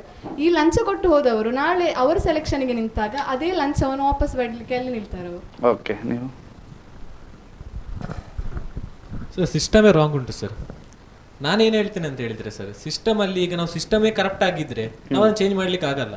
ಈಗ ಅವ್ರು ಹೇಳಿದ್ರು ಏನಂತ ಹೇಳಿದ್ರೆ, ನಾವು ಕೊಡುವವರು ತಗೊಳ್ಳೋರಿದ್ರೆ ಮಾತ್ರ ಅಲ್ಲ ಕೊಡುವರು, ಅಥವಾ ಕೊಡುವವರಿದ್ರೆ ತಗೊಳ್ತಾರೆ ಅಂತ ಹೇಳಿದ್ರು ಸರ್. ಅದು ಏನಾಗ್ತದೆ ಅಂತ ಹೇಳಿದ್ರೆ, ಈಗ ಮೊನ್ನೆ ತಾನೇ ನೀಟ್ ಪೇಪರ್ ಲೀಕ್ ಆಯ್ತು ಸರ್. ನಾನು ಎಕ್ಸಾಂಪಲ್ ಹೇಳ್ತೀನಿ, ನೀಟ್ ಪೇಪರ್ ಲೀಕ್ ಆಯ್ತು, ಏನೋ ಲೀಕ್ ಮಾಡ್ಬೇಕಂತ ಲೀಕ್ ಮಾಡಿದಲ್ಲ ಪೇಪರ್, ಅದರಿಂದ ಅಂಥದ್ದಾದ ಷಡ್ಯಂತ್ರಗಳಿದೆ, ದೊಡ್ಡ ದೊಡ್ಡ ವ್ಯಕ್ತಿಗಳಿದ್ದಾರೆ, ಅವರು ಪೇಪರ್ ಲೀಕ್ ಮಾಡಿದ್ರು. ಯಾಕೆ? ಆ ಗೌರ್ಮೆಂಟ್ಗೆ ಅವರಿಗೆ ಜಾಬ್ ಸಿಗಬೇಕು, ಅದು ಪೇಪರ್ ಲೀಕ್ ಆಗಿರೋ ಮಾರ್ಕ್ಸ್ ಸೆಕ್ಯೂರ್ ಮಾಡ್ಬೇಕಂತ ಮಾಡಿದ್ರು. ಸೊ ನಾನು ಏನು ಹೇಳ್ತಿದ್ದೇನೆ ಅಂದ್ರೆ ಸರ್, ಆ ಸಿಸ್ಟಮ್ ಏನಿದೆ ಅದನ್ನು ಕರೆಕ್ಟ್ ಮಾಡ್ಬೇಕಂತ ಹೇಳ್ತೇನೆ ನಾನು. ಸಿಸ್ಟಮ್ ಏನಿದೆ ಈಗ ಅವರಿಗೆ ಒಂದು ಅರಿವು ಮಾಡ್ಬೇಕು ಸರ್. ಏನಂತ ಹೇಳಿದ್ರೆ, ಈಗ ನಾನು ಅದನ್ನು ತಗೊಳ್ತಿರೋದೇ ತಪ್ಪ ಅಂತ ಬರಬೇಕು. ಅದು ತಪ್ಪು ಯಾವಾಗ ಬರ್ತಿದೆ ಅಂತ ಹೇಳಿದ್ರೆ ಸರ್, ಅವರು ಮಾಡ್ತಿರುವಾಗ ಅವರಿಗೆ ಅದಕ್ಕೆ ಆದ ಕಠಿಣವಾದ ಶಿಕ್ಷೆ ಸಿಗ್ಬೇಕು ಸರ್. ಈಗ ಬೇರೆ ದೇಶದಲ್ಲಿ ನಾವು ನೋಡ್ತೇವೆ, ಒಂದು ರೇಪ್ ಕೇಸ್ ಆದರೆ ಅದಕ್ಕೆ ಅಂತದದ್ದು ಶಿಕ್ಷೆ ಇರ್ತದೆ. ಸೊ ಜನಗಳು ಹೆದರ್ತಾರೆ, ಇದನ್ನ ನಾನು ಮಾಡಿದ್ರೇನೋ ಆಗ್ಬೋದು, ಗೌರ್ಮೆಂಟ್ ಹೀಗೆ ಶಿಕ್ಷೆ ಕೊಡ್ಬೋದು ಅಂತ. ಅಂತದೇ ಒಂದು ಸಿಸ್ಟಮ್ ಇಂಡಿಯಾದಲ್ಲಿ ಕೂಡ ಬಂದ್ರೆ, ಕರಪ್ಷನ್ ಎಲ್ಲಿ ಮಾಡಿದ್ದು ವಿಡಿಯೋ ಮಿನಿ ಸಿಕ್ಕಿದ್ರೆ ಅವರಿಗೆ ಕಠಿಣವಾದ ಶಿಕ್ಷೆ ಬರ್ತದೆ ಅಂತ ಹೇಳಿದ್ರೆ, ಸೊ ನಂಗೆ ಯೋಚನೆ ಬರ್ತದೆ ಸರ್, ಏನೋ ಸ್ವಲ್ಪ ಕರಪ್ಷನ್ ಕಮ್ಮಿ ಆಗ್ಬೋದು ಅಂತ ನನ್ನ ಯೋಚನೆ ಸರ್. ಸೊ ಏನಿದೆ, ಸರ್ಕಾರ ಅದರಾಗಿ ಒಂದು ಒಳ್ಳೆ ಕ್ರಮ ತಗೊಂಡು ಬಂದ್ರೆ, ಅವರಿಗೆ ಕರೆಕ್ಟ್ ಆದ ಒಂದು ಪನಿಷ್ಮೆಂಟ್ ಕೊಟ್ರೆ, ಹಾಗೆ ವಿಡಿಯೋಗಳಲ್ಲಿ ಇಲ್ಲಿ ಸೋಷಿಯಲ್ ಮೀಡಿಯಾದಲ್ಲಿ ಸಿಕ್ಕಿದ ವಿಡಿಯೋಗಳಿಗೆಲ್ಲ ಕರೆಕ್ಟ್ ಆಗಿ ಬಂದ್ರೆ, ನಂಗೆ ಈ ಕರಪ್ಷನ್ ಸ್ವಲ್ಪ ಕಮ್ಮಿ ಆಗ್ಬೋದು ಅಂತ ನನ್ನ ಯೋಚನೆ ಸರ್. ಕರಪ್ಷನ್ ಕಮ್ಮಿ ಆಗುವುದು ಬಿಡುದು ಎಲ್ಲ ನಿಮ್ಮ ಕೈಯಲ್ಲೇ ಇದೆ, ಯಾಕಂದ್ರೆ ನೀವೇ ಭವಿಷ್ಯ. ಈಗ ಚಿಕ್ಕದೊಂದು ಬ್ರೇಕ್ ನಂತರ ಮತ್ತೆ ಮಾತನ್ನ ಮುಂದುವರಿಸೋಣ. 60 ವರ್ಷಗಳಿಂದ ಶಿಕ್ಷಣ ಕ್ಷೇತ್ರದಲ್ಲಿ ಅಪೂರ್ವ ಸಾಧನೆ ಮೆರೆಯುತ್ತಾ ಸದೃಢ ವಿದ್ಯಾರ್ಥಿ ಶಕ್ತಿಗಳನ್ನ ಸಮಾಜಕ್ಕೆ ನೀಡುತ್ತಿರುವ ಪುತ್ತೂರಿನ ಏಕೈಕ ವಿದ್ಯಾಸಂಸ್ಥೆ ವಿವೇಕಾನಂದ ಪದವಿ ಪೂರ್ವ ಕಾಲೇಜು. 98% ಅಧಿಕ ಅಂಕಗಳನ್ನು ಪಡೆದಿರುವ ವಿದ್ಯಾರ್ಥಿಗಳಿಗೆ ಉಚಿತ ಶಿಕ್ಷಣ, ರಾಷ್ಟ್ರ ಅಂತಾರಾಷ್ಟ್ರೀಯ ಮಟ್ಟದ ಸಾಧಕ ವಿದ್ಯಾರ್ಥಿಗಳಿಗೆ ಶುಲ್ಕದಲ್ಲಿ ರಿಯಾಯಿತಿ, ಅನುಭವಿ ಅಧ್ಯಾಪಕ ವೃಂದ, ವಿಶಾಲವಾದ ಪ್ರಯೋಗಾಲಯ, ಗ್ರಂಥಾಲಯ, ನೀಟ್, ಜೆಇಇ, ಸಿಇಟಿ ಹಾಗೂ ಸಿಎ ಫೌಂಡೇಶನ್ ಕೋರ್ಸ್ಗಳಿಗೆ ತರಬೇತಿ, ಐಎಎಸ್, ಐಪಿಎಸ್ ನಂತಹ ಸ್ಪರ್ಧಾತ್ಮಕ ಪರೀಕ್ಷೆಗಳಿಗೆ ತರಬೇತಿ, ವಾಣಿಜ್ಯ ವಿಭಾಗದ ವಿದ್ಯಾರ್ಥಿಗಳಿಗಾಗಿ ಸಿಎಸ್ಇಇಟಿ ಹಾಗೂ ಸರ್ಟಿಫಿಕೇಟ್ ಕೋರ್ಸ್ಗಳಿಗೆ ತರಬೇತಿ, ವಿಕಸನ ಟಿವಿ ಹಾಗೂ radio Panchajanya 90.8 FM, college bus ವ್ಯವಸ್ಥೆ, ಕ್ರೀಡೆಗೆ ಒತ್ತು ಕೊಟ್ಟು ವಿಶಾಲವಾದ ಕ್ರೀಡಾಂಗಣ, ವಿದ್ಯಾರ್ಥಿನಿಯರಿಗಾಗಿ ಕಾಲೇಜ್ ಕ್ಯಾಂಪಸ್ನಲ್ಲೇ ಪ್ರತ್ಯೇಕ ವಸತಿ ನಿಲಯಗಳು, ಅರ್ಹ ಬಡ ಪ್ರತಿಭಾವಂತ ವಿದ್ಯಾರ್ಥಿಗಳಿಗಾಗಿ ಹಲವು ವಿದ್ಯಾರ್ಥಿ ವೇತನಗಳು, ರಾಷ್ಟ್ರ ಅಂತಾರಾಷ್ಟ್ರೀಯ ಮಟ್ಟದಲ್ಲಿ ವಿದ್ಯಾರ್ಥಿಗಳ ಸತತ ಸಾಧನೆ. ನಮ್ಮಲ್ಲಿ ಲಭ್ಯವಿರುವ ಕೋರ್ಸ್ಗಳು: ವಿಜ್ಞಾನ ವಿಭಾಗ, ಪಿಸಿಎಂಬಿ, ಪಿಸಿಎಂಸಿ, ಪಿಸಿಎಂಎಸ್, ಪಿಸಿಎಂಎ, ವಾಣಿಜ್ಯ ವಿಭಾಗ, ಎಸ್ಸಿಬಿಎ, ಎಸ್ಸಿಬಿಎ, ಇಸಿಬಿಎ, ಕಲಾ ವಿಭಾಗ, ಎಚ್ಇಪಿಎಸ್. ವಿವೇಕಾನಂದ ಪದವಿ ಪೂರ್ವ college, Nehru Nagar, Puttur. 8073700468, 8105072386. Website www.vivekanandapuc.com. ಅತ್ತೆ, ಇದು ನನ್ನ ಬರ್ಡೇ ಗಿಫ್ಟ್. ಇದೆಲ್ಲ ಜೀವನದಲ್ಲಿ ನನಗೋಸ್ಕರ ತಗೊಂಡ್ಬಂದಿದ್ದಾರೆ. ನಿನ್ ಮೇಲೆ ತುಂಬಾ ಚೆನ್ನಾಗಿ ಕಾಣುತ್ತೆ. ಇದು ತುಂಬಾ ಚೆನ್ನಾಗಿದೆ ಅಲ್ವಾ? ತುಂಬಾ ಚೆನ್ನಾಗಿದೆ.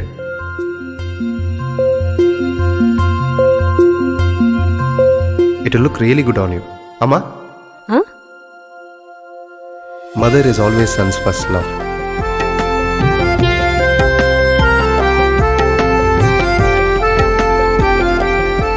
ಪ್ರತಿ ಪೀಳಿಗೆಯ ಪ್ರೀತಿಯ ಮಳಿಗೆ, ಜಿಎಲ್ ಆಚಾರ್ಯ ಜುವೆಲ್ಲರ್ಸ್. ಎಸ್, ಈಗ ಎಲ್ಲರೂ ಕೂಡ ರೆಡಿಯಾಗಿದ್ದಾರೆ. ಶಿಕ್ಷಣ ಮತ್ತು ಕೌಶಲ್ಯ ಅಂತ ಎರಡಿದೆ. ಈಗ ಓದ್ತಾ ಹೋಗೋದು, ಇಲ್ಲ ಸ್ಕಿಲ್, ಈ ಸ್ಕಿಲ್ಲನ್ನೇ ಕಲಿತು ಜಾಬಿಗೆ ಹೋಗೋದು ಅನ್ನುವಂಥದ್ದು. ಏನು ಹೇಳ್ತೀರಿ, ನೀವೇನು ಹೇಳ್ತೀರಿ? ಸ್ಕಿಲ್ ಮತ್ತು ಶಿಕ್ಷಣ. ಸರ್, ಈಗ ನಾನು ಏನು ಕಲಿತಾ ಇದ್ದೇನೆ ಅದು ಶಿಕ್ಷಣದಲ್ಲಿ, ಅಂದ್ರೆ ಮಾಮೂಲಿ ಪುಸ್ತಕ ಓದೋದಾಗಿರ್ಬೋದು, ನ್ಯೂಸ್ ಪೇಪರ್ ಓದೋದು ಅಂತ ಆ ಸಿಸ್ಟಮ್ ಅಲ್ಲಿ ನಾನು ಓದ್ತಿರೋದು. ನಂಗೆ ಸ್ಕಿಲ್ ಅಲ್ಲಿ ಏನೆಲ್ಲ ಇದೆ ಅಂತ ಒಂದು ನಾಲೆಜ್ ಕರೆಕ್ಟ್ ಆಗಿಲ್ಲ. ಸೊ ಇದ್ರ ಬಗ್ಗೆ ನಂಗೆ ಏನು ಹೇಳುದು ಅಂತ ಕೂಡ ಗೊತ್ತಾಗ್ತಿಲ್ಲ. ಸೊ ನಾನು ಹೇಳುದು ಅಂತ ಹೇಳಿದ್ರೆ, ನಾನೇನು ಕಲಿತಿದ್ದೇನೆ ಅದ್ರಲ್ಲಿ ನಾನು ಕರೆಕ್ಟ್ ಆಗಿದ್ರೆ ಅದೇ ಒಳ್ಳೇದು ಅಂತ ಹೇಳ್ತೇನೆ ಸರ್. ಅದರಲ್ಲೇ ಸ್ಪೆಷಲೈಸೇಷನ್ ಮಾಡೋದು ಅಂತ. ಹೌದು, ಅದರಲ್ಲೇ ಸ್ಪೆಷಲೈಸೇಷನ್ ಮಾಡೋದು. ಓಕೆ ಸರ್, ಏನ್ ಹೇಳ್ಬೇಕಂದ್ರೆ, ಕೆಲವರಿಗೆ ಅವರದ್ದೇ ಆದ ಒಂದು ಇಂಟ್ರೆಸ್ಟ್ಗಳಿರುತ್ತೆ. ಕೆಲವರಿಗೆ ಅಂದ್ರೆ ಈಗ ಓದೋದ್ರಲ್ಲಿ ಕಡಿಮೆ ಇರ್ತಾರೆ, ಅಂದ್ರೆ ಒಳ್ಳೆ ಪೇಂಟಿಂಗ್ ಮಾಡ್ತಾರೆ, ಅಥವಾ ಒಳ್ಳೆ ಅಂದ್ರೆ ಸ್ಟ್ಯಾಚು ಮಾಡೋದಾಗಿರ್ಬೋದು, ಅಥವಾ ಅವರು ಬೇರೆ ಏನಾದರೂ ಕೆಲಸದಲ್ಲಿ ಆಗಿರ್ಬೋದು, ಅದರಲ್ಲಿ ತುಂಬಾ ತಲ್ಲೀನರಾಗಿರ್ತಾರೆ. ಅಂದ್ರೆ ನನ್ನ ಪ್ರಕಾರ ಎರಡೂ ಬೇಕಂತ ಅನಿಸ್ತಾ ಇದೆ. ಎರಡೂ ಬೇಕು, ಶಿಕ್ಷಣ ಮತ್ತು ಯಾವ ರೀತಿ ಅವರಿಗೆ ಬೇಕು ಅದು ಅವರಿಗೊಂದು ಆಯ್ಕೆಯಾಗಿ ಬಿಟ್ಟಿರಬೇಕು. ಅವರವರ ಆಯ್ಕೆ, ಅವರು ಯಾವುದನ್ನು ಬಯಸ್ತಾರೆ ಅದನ್ನು ಕಲಿಯುವಂತ ಅವಕಾಶ ಕೊಡಬೇಕು. Okay, super.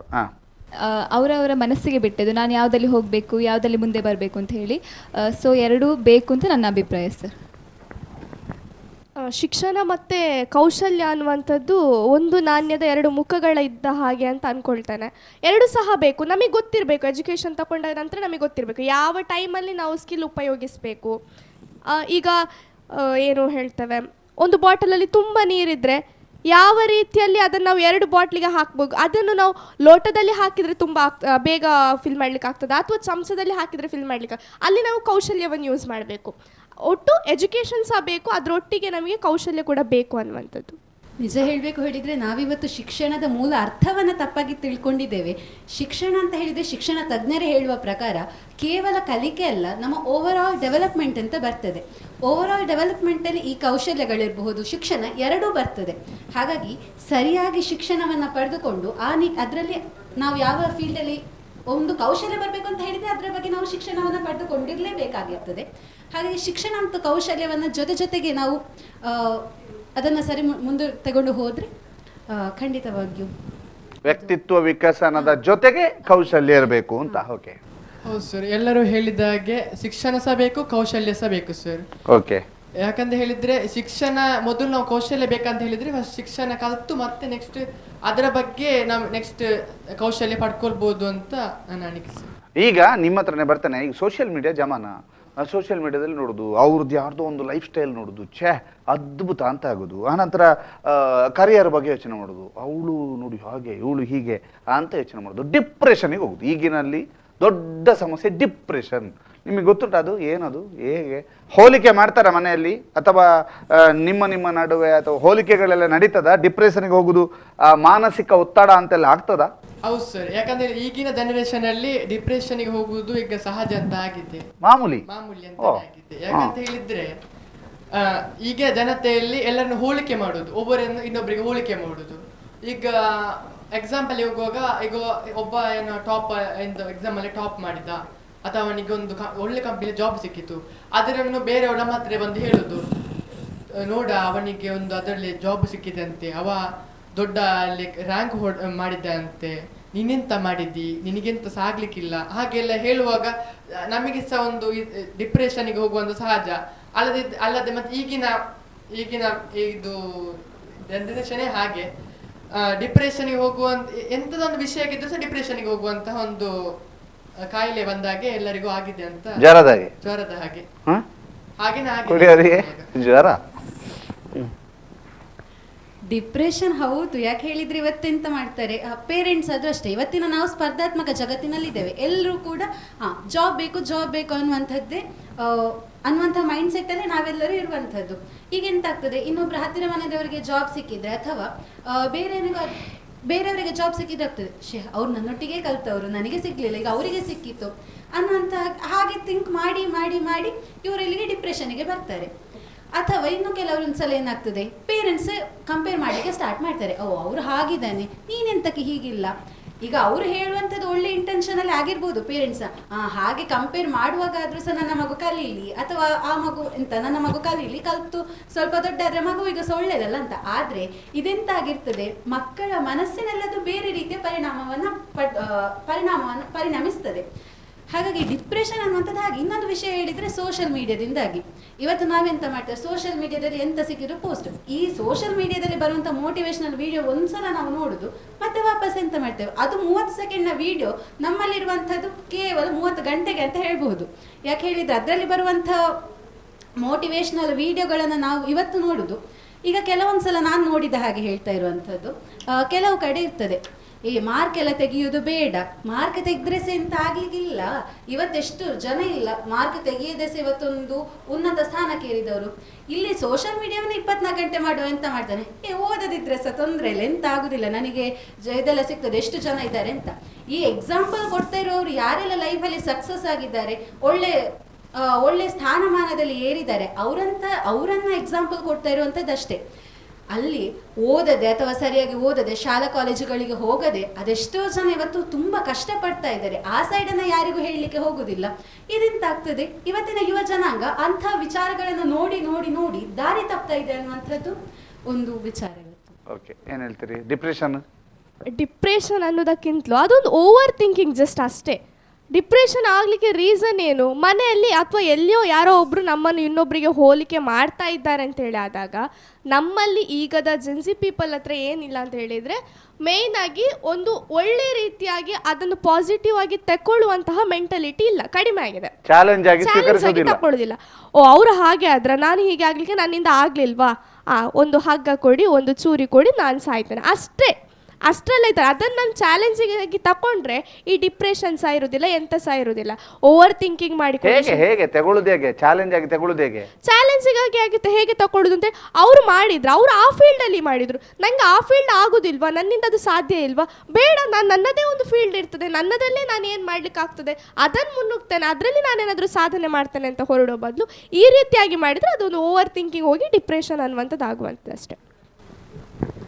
ಮಾನಸಿಕ ಒತ್ತಡ ಎಲ್ಲರಿಗೂ ಇರ್ತದೆ ಸರ್, ಅದು ಸರ್ವೇ ಸಾಮಾನ್ಯ. ಹಾಗೆ ಅಂತೇಳಿ ಸಾಯುವುದಾಗಿರ್ಬೋದು ಅಥವಾ ಏನಾದರೂ ಬೇರೆ ಏನಾದರೂ ಮಾಡಿಕೊಳ್ಳೋದಾಗಿರ್ಬೋದು ಅದನ್ನು ಸ್ವಲ್ಪ ಕಡಿಮೆ ಮಾಡಬೇಕು ಅಂತ ಹೇಳ್ತೇನೆ ಅಷ್ಟೇ.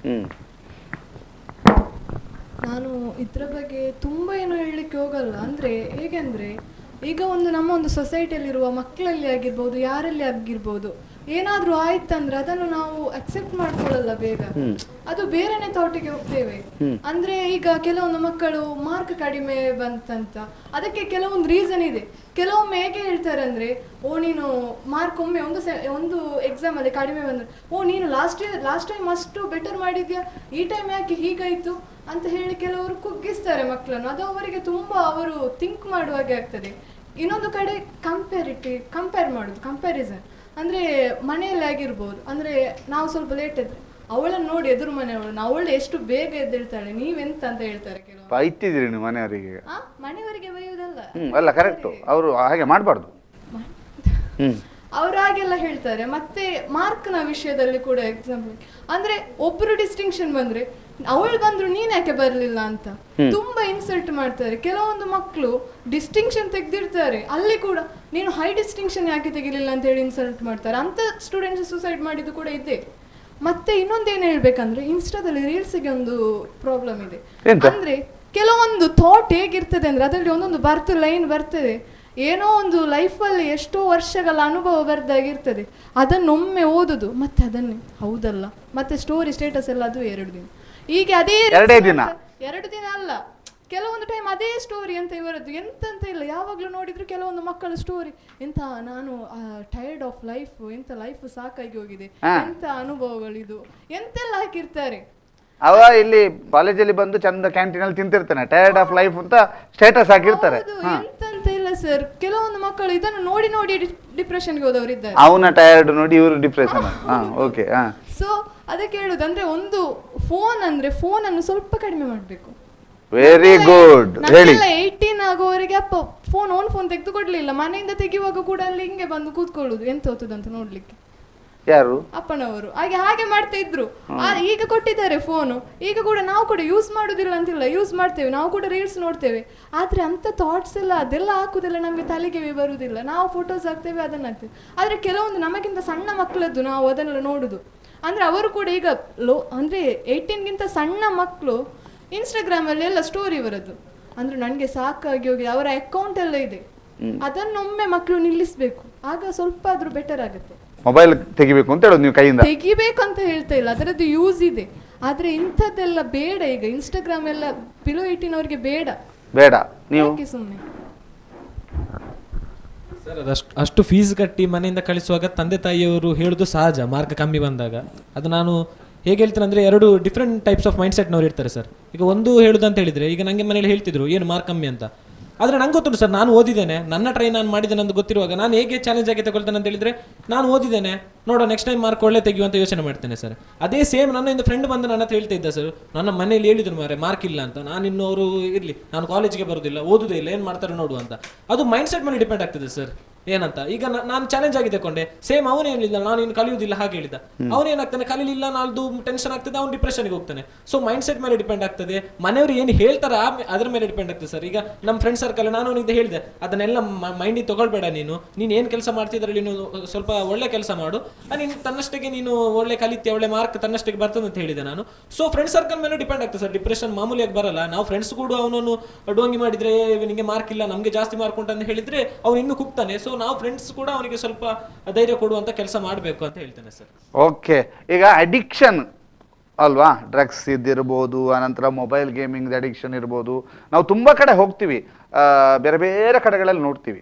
ಹುಡುಗರು ಯಾರೇ ಇರಲಿ ನೋಡಲಿ, ಹೀಗೆ ಹಿಡ್ಕೊಳ್ತಾರೆ ಮೊಬೈಲ್, ಅಲ್ಲ ಅಲ್ಲ ಅಲ್ಲ ಅಲ್ಲ ಬಲ ಬಲ ದೆಪ್ಪು ಅಂತ ಹೇಳ್ತಿರ್ತಾರೆ.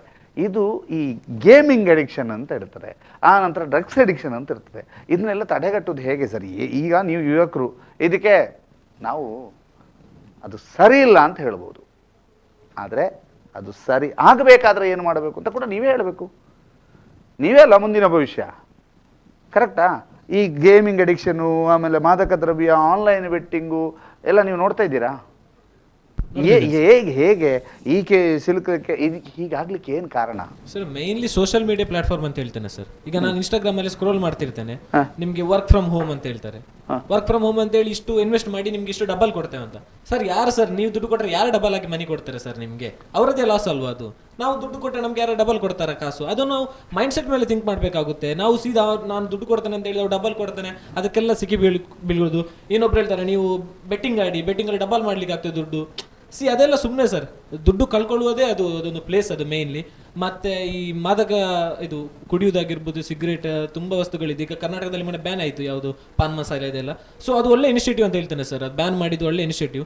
ನಾವು ಇಲ್ಲಿ ಬ್ಲ್ಯಾಕಲ್ಲಿ ಸೋಲ್ಡ್ ಆಗ್ಬೋದು, ಹಿಂದೆ ಎಲ್ಲಿಯಾದರೂ ಕೊಡೋದು ಅಂತ ಸೋಲ್ಡ್ ಆಗ್ಬೋದು, ಆದರೆ ಅದೊಂದು ಸಿಸ್ಟಮಲ್ಲಿ ಅದನ್ನು ಚೇಂಜ್ ತಂದ್ರಲ್ಲ ಸರ್. ಅಂಥದ್ದೇ ಚೇಂಜನ್ನು ಇಂಥ ಬೆಟ್ಟಿಂಗಲ್ಲಿ ಆಗಿರ್ಬೋದು, ಇಂಥದ್ರಲ್ಲಿ ಒಂದು ಚೇಂಜ್ ತಂದರೆ ಮುಂದೆ ಬರುವ ವರ್ಷದಲ್ಲಿ ನಾವು ಒಳ್ಳೆ ಚೇಂಜನ್ನು ನೋಡ್ಬೋದು ಅಂತ ನಾನು ಎಕ್ಸ್ಪೆಕ್ಟ್ ಮಾಡಿದ್ದೇನೆ ಸರ್. ಓಕೆ. ಗೇಮ್ಸ್ ಅದರ ಬಗ್ಗೆ ಎಲ್ಲ ನಾನು ಜಾಸ್ತಿ ಹೇಳಲಿಕ್ಕೆ ಹೋಗಲ್ಲ, ಯಾಕಂದರೆ ನಾನು ಅದರದ್ದು ಅಷ್ಟೇನು ನಮ್ಮ ಸುತ್ತಲಿನ ಪರಿಸರದಲ್ಲಿ ನಾನು ನೋಡಲಿಲ್ಲ. ಅಂದರೆ ನನ್ನ ಮನೆಯ ಅಕ್ಕಪಕ್ಕದಲ್ಲಿ ನಾನು ನೋಡಲಿಲ್ಲ, ಹೊರಗಡೆ ಕೇಳಿದ್ದೇನೆ. ಆದರೆ ನನಗೆ ಡ್ರಗ್ಸ್ ಬಗ್ಗೆ ಹೇಳಬೇಕು. ಎಂತ ಅಂದರೆ ಈಗ ಹೇಗೆ ಅಂದರೆ ನೋಡಿ ಸರ್, ನಾನೊಂದು ಹೇಳ್ತೇನೆ, ಅದು ಯಾರ ಹೆಸರಂತ ನಾನಿಲ್ಲಿ ಮೆನ್ಷನ್ ಮಾಡಲ್ಲ. ಒಂದು ಹುಡುಗಿ, ಅವಳಿಗೆ ಒಬ್ಬ ಬ್ರದರ್ ಇರ್ತಾನೆ.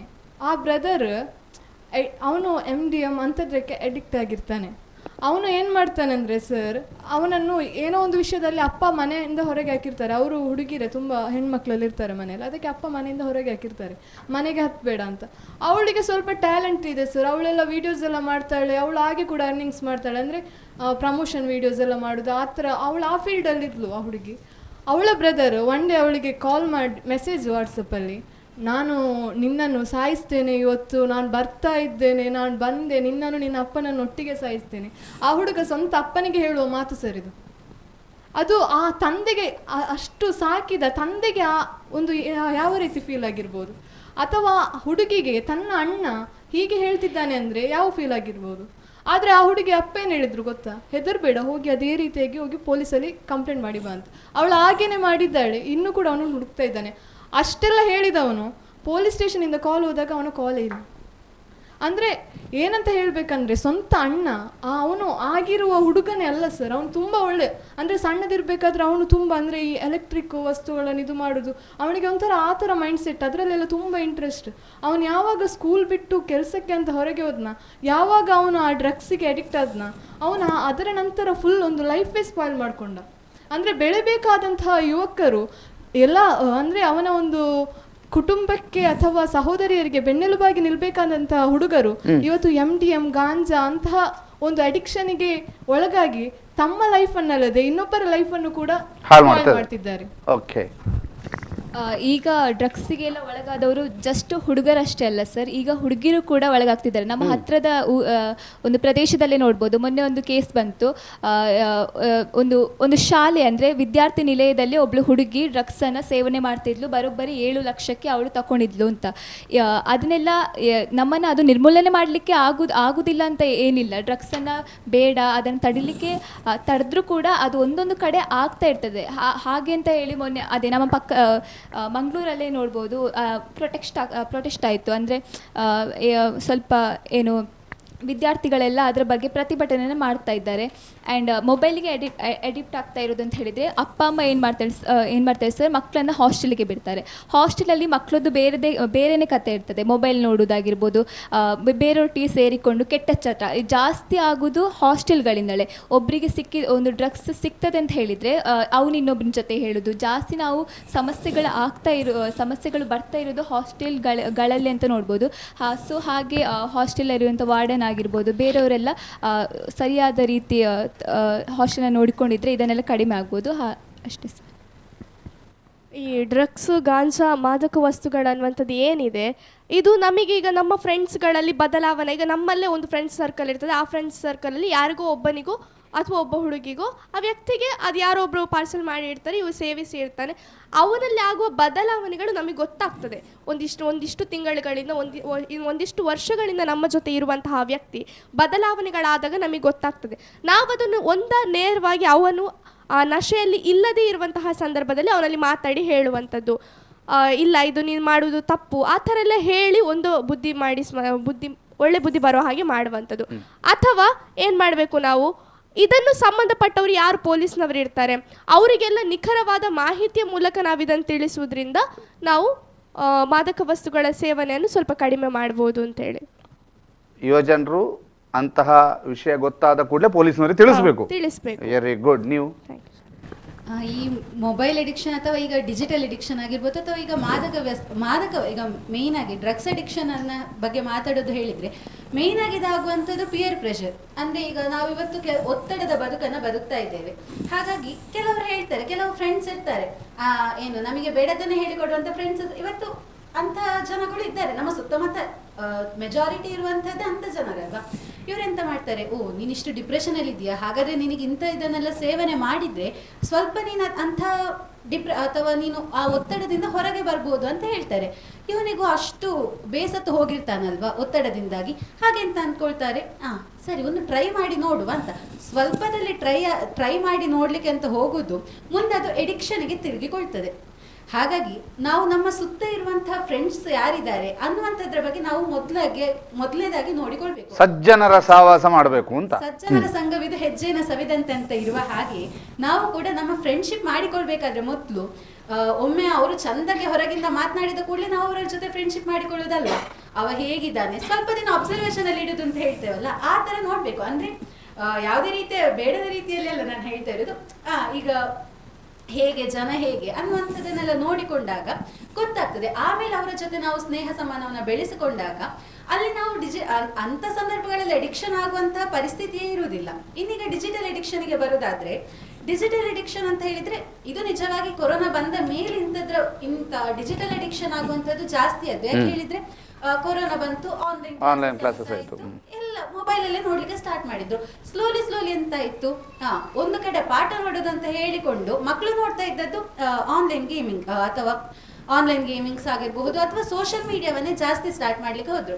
ಅದು ಆ ಟೈಮಲ್ಲೆಲ್ಲ ಒಂದು ರೀಲ್ಸ್ ಅಥವಾ ಕೆಲವೊಂದ್ಸಲ ವಿಡಿಯೋಗಳೆಲ್ಲ ಬರ್ತಿತ್ತಲ್ಲ, ಎಂತ ಮಾಡ್ತೇ ಈಗ ಯಾವ ಪೀರಿಯಡ್ ಅಂತ ಹೇಳಿದ್ರೆ PT ಪೀರಿಯಡ್ ಅಂತ ಹೇಳಿ ಮಾಡುದು ಆನ್ಲೈನಲ್ಲಿ ಆಟ ಆಡೋದನ್ನ PT ಪೀರಿಯಡ್ ಅಂತ ಹೇಳುವಂತ ಅವನ ಜೋಕ್ಸ್ ಸಹ ಅವತ್ತೆಲ್ಲ ಬರ್ತಾ ಇತ್ತು. ಹೀಗೆ ಇದೆಂತಾಯಿತು, ಸ್ಲೋಲಿ ನಾವು ಡಿಜಿಟಲ್ ಎಡಿಕ್ಷನ್ ಆಯಿತು. ಇದನ್ನ ಹೊರಗೆ ಬರೋದು ಹೇಗೆ ಹೇಳಿದ್ರೆ, ನಾವು ಪುಸ್ತಕಗಳನ್ನು ಓದುವ ಹವ್ಯಾಸನ ಒಂದೇ ಸಲಕ್ಕೆಲ್ಲವನ್ನು ಸ್ಟಾರ್ಟ್ ಮಾಡ್ಲಿಕ್ಕೆ ಆಗುದಿಲ್ಲ. ಸ್ಲೋಲಿ ಈಗ ಫಸ್ಟಿಗೆ ಒಂದು ಗಂಟೆ ನೋಡ್ತಿದ್ವಿ ಹೇಳಿದ್ರೆ ಅದನ್ನು ಒಂದು ಅರ್ಧ ಗಂಟೆಗೆ ನಿಲ್ಲಿಸಬೇಕು. ಅದೇ ರೀತಿ ಸ್ಲೋಲಿ ನಮ್ಮ ಮನಸ್ಸನ್ನು ಮೊದಲು ನಾವು ಗಟ್ಟಿ ಮಾಡಿಕೊಳ್ಬೇಕು. ಯಾವ ರೀತಿಯಲ್ಲಿ ನಮ್ಮನ್ನು ನಾವೇ ಬದಲಾವಣೆಯನ್ನು ತರಬಹುದು. ಹಾಗಾದಾಗ ಇಂತಹ ಎಲ್ಲ ಎಡಿಕ್ಷನ್ ಇಂದ ಸಹ ನಮಗೆ ಹೊರ ಬರ್ಲಿಕ್ಕೆ ಸಾಧ್ಯ. ಓಕೆ ಭವಿತಾ, ನಿಮಗೆ ಪ್ರಶ್ನೆ ಚೇಂಜ್ ಮಾಡ್ತೇನೆ. ಸ್ನೇಹಿತ ಯಾರಾದರೂ ಒಬ್ರು ಸೋಷಿಯಲ್ ಮೀಡಿಯಾ ಅಥವಾ ಇಂಥ ಯಾವುದೋ ಒಂದು ಅಡಿಕ್ಷನ್ಗೆ ಸಿಕ್ಕಿ ಹಾಕಿಕೊಂಡ, ಅವನನ್ನು ಅದರಿಂದ ಹೊರ ತರುವುದು ಹೇಗೆ? ರಪ್ಪಳ್ಬೇಕು ಒಂದೇ ಪಾಯಿಂಟಲ್ಲಿ. ಎಸ್, ಅವರನ್ನು ಈಗ ಹೊರತರಕ್ಕೆ ಸಡನ್ ಆಗಿ ಹೊರತರಲಿಕ್ಕೆ ಆಗಲ್ಲ. ಆದ್ರೂ ಸಹ ಅವರನ್ನು ಈಗ ನಾವೇನೋ ಸಮಾಧಾನ ಮಾಡಿ ಅವರಿಂದ ಹೀಗೆ ಮಾಡಬೇಡ ಅಂತ ಎಲ್ಲ ನಾವು ಸಮಾಧಾನ ಮಾಡಿ ಹೊರಗೆ ತರ್ಬೋದು ಅಷ್ಟೇ. ಹೇಗೆ ಹೊರ ತರ್ತೀರಿ? ಅವರ ಮನಸ್ಸನ್ನು ಬದಲಾಯಿಸುವಂತ ಪ್ರಯತ್ನ ಮಾಡೋದು. ಓಕೆ, ಕೌನ್ಸಿಲಿಂಗ್ ಮಾಡಿಸೋದು ಮತ್ತು ಸಂಬಂಧಪಟ್ಟವರಿಗೆ ಕೂಡಲೇ ಅದನ್ನು ತಿಳಿಸೋದು. ಸಂಬಂಧಪಟ್ಟವರಿಗೆ ತಿಳಿಸುವಂಥ ಸಹ ಒಂದು ಪಾಯಿಂಟ್ ಹೌದು. ಮತ್ತೇನು ಅಂತ ಹೇಳಿದರೆ, ಯಾವುದೇ ವ್ಯಕ್ತಿ ಆಗಿರಲಿ ಕ್ರೂರತೆಗೆ ಹೋಗ್ಲಿಕ್ಕಿಂತ ಮುಂಚೆ ಅವರಿಗೆ ಸಹ ಅವರ ಪೇರೆಂಟ್ಸ್ ಅನ್ನುವಂಥದ್ದೊಂದು ಇಂಪಾರ್ಟೆಂಟ್ ಆಗಿರ್ತಾರೆ. ಮನಸ್ಸಲ್ಲಿ ಎಲ್ಲೋ ಒಂದು ಮೂಲೆಯಲ್ಲಿ ಒಂದು ಸ್ವಲ್ಪ ಆದರೂ ಬೇಸರ ಅನ್ನುವಂಥದ್ದು ಇರ್ತದೆ ಅವರಿಗೆ. ಬೇಸರ ಆಗುವಂತಹ ಸನ್ನಿವೇಶಗಳು ಇರ್ತದೆ. ಹಾಗಾಗಿ ಹೆಚ್ಚು ನಾವು ತಂದೆ ತಾಯಿಯನ್ನು ಉದ್ದೇಶಿಸಿ ಮಾತನಾಡುವಂಥದ್ದು, ನೋಡು ಅವರ ಲೈಫ್ ಹೀಗಾಯಿತು, ನಾವು ಹೋಲಿಕೆ ಎಲ್ಲಿ ಮಾಡಬೇಕು ಅಲ್ಲಿ ಮಾತ್ರ ಮಾಡಬೇಕು. ಈ ಸಮಯದಲ್ಲೆಲ್ಲ ನಾವು ಹೋಲಿಕೆ ಮಾಡ್ಬೋದು. ನೋಡು ಅವರ ಪೇರೆಂಟ್ಸ್ ಸಹ ಹಾಗೆ ಇದ್ದವರು, ಒಂದು ಟೈಮಲ್ಲಿ ತುಂಬ ಮದ್ಯವ್ಯಸನ ಮಾಡ್ತಾಯಿದ್ರು, ಹಾಗಾಗಿ ಅವರು ಎಡಿಕ್ಷನ್ಗೆ ಆದರು. ಹಾಗೆ ನೀನು ಸಹ ಮೊಬೈಲ್ ತುಂಬ ನೋಡೋದನ್ನು ಬಿಟ್ಟು ಈ ಥರ ಆಗು, ಒಳ್ಳೆಯದಾಗು ಅಂತೆಲ್ಲ ಹೇಳ್ಬೋದು. ಓಕೆ, ಇವರು ಹೇಳಿದಾಗೆ ಒಳ್ಳೆ ಮಾತುಗಳನ್ನು ಹೇಳ್ಬೋದು ಸರ್. ಮತ್ತು ಇನ್ನೊಂದೆಂತಂತ ಹೇಳಿದರೆ, ಯಾವ ರೀತಿಯೆಲ್ಲ ತೊಂದರೆ ಆಗ್ತುಂಟು ಅದರ ಬಗ್ಗೆ ಕೂಡ ಅವರಿಗೆ ಹೆಚ್ಚಿನ ಮಾಹಿತಿಯನ್ನು ನೀಡ್ಬೋದು. ಓಕೆ, ನಾನೇನು ಹೇಳಬೇಕಂದ್ರೆ, ಒಂದು ಮೆಡಿಕಲ್ ಕೌನ್ಸಿಲಿಂಗ್ ಆಗಬೇಕು. ಹ್ಞೂ ಅವರಿಗೆ ಮೆಡಿಕಲ್ ಕೌನ್ಸಿಲಿಂಗ್ ಆಗಬೇಕು. ಮತ್ತು ಒಂದೇನು ಹೇಳ್ಬೇಕಂದ್ರೆ ಅವರಿಗೆ ಒಂದು ಎಮೋಷನ್ಸ್ ಅಂತ ಇರ್ತದೆ ಯಾವುದಾದ್ರೂ ಮನುಷ್ಯನಿಗೆ. ಆ ಎಮೋಷನ್ಸ್ ಮೇಲೆ ಅವರಿಗೆ ಮಾತಾಡಬೇಕು. ಆಗ ಅವರ ಮನ ಪರಿವರ್ತನೆ ಆದರೂ ಕೂಡ ಆಗುತ್ತೆ. ಸರ್ ಅವರಿರುವ ಎನ್ವಿರಾನ್ಮೆಂಟ್ ಚೇಂಜ್ ಮಾಡಬೇಕಂತ ನಾನು ಹೇಳ್ತೇನೆ ಸರ್. ಅವ್ರು ಯಾವ ವಾತಾವರಣದಲ್ಲಿ ಇದ್ದಾರೆ, ಅವರೊಂದು ಎಲ್ಲರ ಅದರಲ್ಲಿ ಅಡಿಕ್ಟ್ ಆದವರು ಇದ್ದರೆ ಅದನ್ನು ಬಿಡಲಿಕ್ಕೆ ಕಷ್ಟ ಸರ್. ಒಬ್ಬ ನಾನು ಚೇಂಜ್ ಆಗಬೇಕಂತ ಮೈಂಡ್ ಸೆಟ್ ಮಾಡಿದ್ರು ಕೂಡ ಇನ್ನೊಬ್ಬದ್ರಲ್ಲಿ ಚೇಂಜ್ ಆಗಲಿಕ್ಕೆ ಮೈಂಡ್ ಸೆಟ್ ಇರೋದಿಲ್ಲ ಅವನಿಗೆ. ಸೊ ಅಲ್ಲಿ ಏನವ ಎನ್ವಿರಾನ್ಮೆಂಟಲ್ಲಿ ಇದೆ ಅದರಿಂದ ದೂರ ತಗೊಂಡು ಹೋಗ್ಬೇಕು ಅವನನ್ನು, ಮತ್ತು ಒಂದು ಒಳ್ಳೆ ಎನ್ವಿರಾನ್ಮೆಂಟಲ್ಲಿರುವಲ್ಲಿಗೆ ತಗೊಂಡು ಹೋಗಬೇಕು. ಆ ವಿಷಯವನ್ನು ಯಾರಿಗೆ ತಲುಪಿಸಬೇಕು, ಅದರಿಂದ ಯಾರು ಪ್ರಾಬ್ಲಮ್ ಸಾಲ್ವ್ ಮಾಡ್ತಾರೋ ಅವರಿಗೆ ವಿಷಯವನ್ನು ನೀಡಬೇಕಂತ ನಾನು ಹೇಳ್ತೇನೆ ಸರ್. ಓಕೆ, ಯುವ ಜನರ ಅತಿ ದೊಡ್ಡ ಶತ್ರು ಯಾವುದು ಇವತ್ತಿದು? ಜನರ ಅತಿ ದೊಡ್ಡ ಶತ್ರು ಸರ್ ಟಕ್ಕಂತ ಒಂದೊಂದು ವರ್ಡಲ್ಲಿ ಹೇಳ್ಬೇಕು. ಯುವ ಜನರ ಅತಿ ದೊಡ್ಡ ಶತ್ರು ಸರ್ ಅತಿ ದೊಡ್ಡ social media sir. Social media. Social media sir. Social media ಮತ್ತೊಂದು ಅವರ ಶತ್ರು ಸೋಷಿಯಲ್ ಮೀಡಿಯಾ. ಒಂದು ದೊಡ್ಡ ದಾರಿ ತಪ್ಪಿಸ್ತಾ ಇದೆಯಾ ತಂತ್ರಜ್ಞಾನ? ಒಂದ್ ಕಡೆ ದಾರಿ ತಪ್ಪಿಸ್ತಾ ಇದ್ದೆ, ಒಂದ್ ಕಡೆ ನಮಗೆ ಹೆಲ್ಪ್ ಸಹ ಮಾಡ್ತಾ ಇದೆ. ಓಕೆ, ಸ್ವೀಕರಿಸೋದು ಅವರವರ ಮೇಲೆ ಬಿಟ್ಟದ್ದು. ಓಕೆ, ಆನಂತರ ಉದ್ಯೋಗ ಹುಡುಕುವುದು ಮೇಲೋ ಅಥವಾ ಉದ್ಯೋಗ ನೀಡುವುದು ಅಂದ್ರೆ ಎಂಟರ್ಪ್ರಿನರ್ಶಿಪ್ ಅನ್ನುವಂಥದ್ದಿದೆ, ಅದು ಮೇಲೋ ಅಂತ? ಉದ್ಯೋಗ ಕ್ರಿಯೇಟ್ ಮಾಡೋದು ಫಸ್ಟ್ ಒಳ್ಳೇದು ಅಂತ. ನಿಮ್ದು ಸೇಮಾ?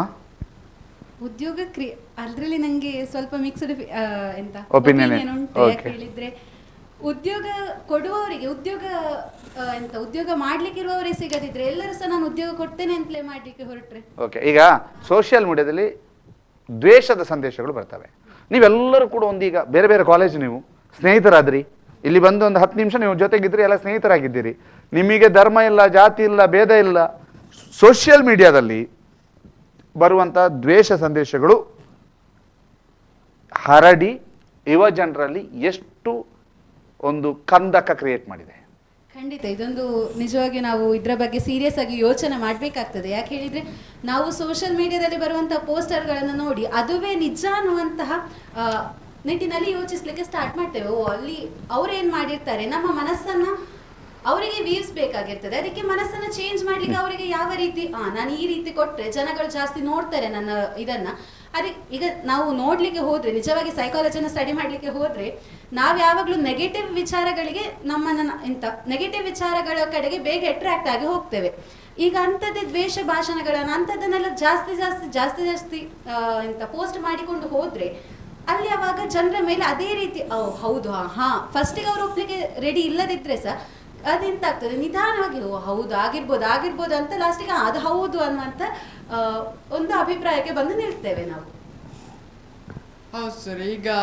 ಈಗ ನೋಡ್ಬೋದು ನೀವು, ಹೈಯೆಸ್ಟ್ ಒಂದು ಭಾಷಣವನ್ನೆಲ್ಲ ಮಾಡ್ತಾರೆ ತುಂಬ ಜನ. ಆ ಭಾಷಣವನ್ನು ಮಾಡ್ತಾರೆ, ಫಸ್ಟಿಗೆ ಯಾರು ಸಹ ಅದನ್ನು ಅಷ್ಟು ಕಿವಿಗೆ ಹಾಕೊಳ್ಳೋದಿಲ್ಲ. ಮತ್ತೆ ಯಾವಾಗ ಈಗ ನೋಡ್ಬೋದು, ಒಮ್ಮೆ ಒಂದು ಪುಸ್ತಕವನ್ನು ಓದ್ತಾರೆ, ಫಸ್ಟಿಗೆ ಯಾರು ಸಹ ಅದನ್ನು ಹತ್ರ ಓದ್ತುದಿಲ್ಲ. ನೆಕ್ಸ್ಟ್ ಅದನ್ನು ಓದಿ ಅದನ್ನು ಅವರ ಒಂದು ಜೀವನಕ್ಕೆ ಒಂದು ದಾರಿದೀಪದರ ನೋಡ್ಕೊಳ್ತಾರೆ. ಹಾಗೇನೆ ಇವರು ಸಹ ಈಗ ಒಬ್ಬರು ಬೇರೆಯವರ ಅದರ ಬಗ್ಗೆ ಹೇಳ್ತಾ ಇದ್ದಾರೆ, ಅದರ ಬಗ್ಗೆ ಒಂದು ಹೇಳ್ತಾ ಇದ್ದಾರೆ ಅಲ್ವಾಗ, ಅವರದನ್ನು ಹೌದಾ, ಸೊ ಹಾಗೆ ಒಂದು ಮನೋಭಾವನೆ ಅವರ ಮೇಲೆ ಬರ್ತದೆ. ಸೊ ಹಾಗೆ ಆಗಿರ್ಬೋದು, ನಾವು ಸಹ ಹಾಗೆ ಮಾಡುವ ಅಂತ ಒಂದು ದ್ವೇಷ ಭಾವನೆ ಎಲ್ಲ ಅವರ ಒಳಗೆ ಹುಟ್ಟುತ್ತದೆ. ಹಾಗೆ ಒಂದು ಮಾಡ್ತದೆ ಅಂತ ನನ್ನೊಂದು ಅನಿಸಿಕೆ. ಹೌದು, ಕೆಲವೊಬ್ಬರ ಸ್ಪೀಚ್ಗಳು ಸಹ ಹಾಗೆ ಇರ್ತದೆ. ಎಂತ ಹೇಳಿದರೆ ಕೆಲವೊಬ್ಬರ ವಾಯ್ಸ್ಗಳು ಆ ಥರ ಇರ್ತದೆ. ಒಂದು ಗಟ್ಟಿಯಾಗಿ ಮಾತಾಡ್ತಾನೆ, ಛಲದ ಬೀರಿಯಾಗಿ ಮಾತಾಡ್ತಾನೆ ಅಂತ ಹೇಳಿದರೆ ಎಲ್ಲರೂ ಸಹ ಅವನು ಮಾತಾಡುವ ವಿಷಯವನ್ನು ನೋಡೋದಿಲ್ಲ, ಬದಲಾಗಿ ಅವನು ಯಾವ ರೀತಿ ಜನರನ್ನು ಅಟ್ರಾಕ್ಟ್ ಮಾಡ್ತಾನೆ.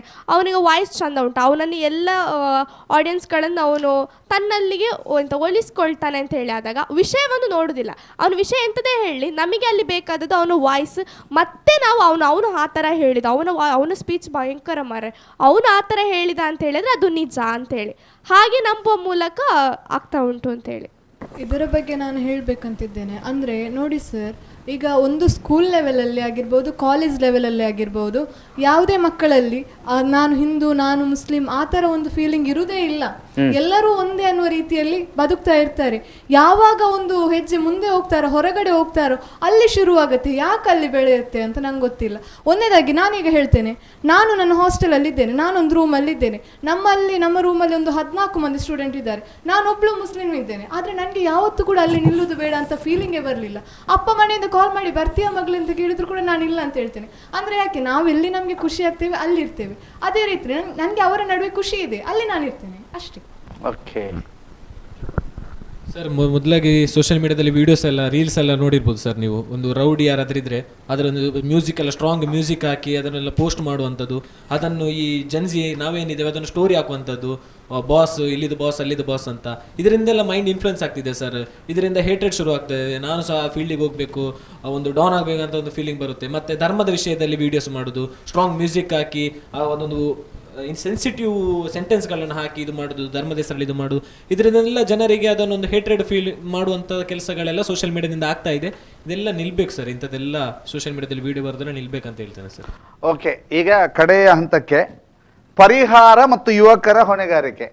ಇದು ನಿಮಗೆಲ್ಲರಿಗೂ ಕೂಡ ಒಂದೊಂದು ಕೆಲವು ನಿಮಿಷ, ಒಂದು 30 ಸೆಕೆಂಡ್ಸ್ ಮಾತಾಡಿ. ಸ್ವಯಂ ಜವಾಬ್ದಾರಿ, ನಿಮ್ಮ ಜವಾಬ್ದಾರಿ ಏನು?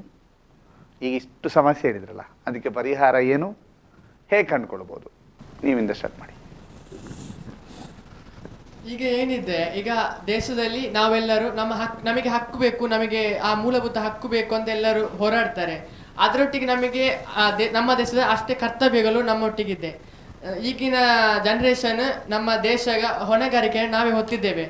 ನಾವು ಹೋಗಿ ನಾವೇ ತಪ್ಪು ಮಾಡೋದು ಬಿಟ್ಟು ನಾವೇ ದೇಶವನ್ನು ಸರಿ ಮಾಡಲಿಕ್ಕೆ ನಾವೇ ನೋಡಬೇಕು. ಯಾಕಂದ್ರೆ ಈಗ ನಾವು ರೋಡಲ್ಲಿ ಹೋಗ್ತಾ ಇರ್ತೇವೆ, ನಾವು ಒಂದು ಐಸ್ ಕ್ರೀಮ್ ತಗೊಂಡು ಅದನ್ನು ನಾವೇ ಬಿಸಾಡಿದ್ರೆ ಹಿಂದೆ ನಾವು ನೋಡಿ ನಾನು ಸಲ ಬಿಸಾಡ್ತೇನೆ ಅಂತ ಹೋಗಿ ಬಿಸಾಡ್ತಾನೆ.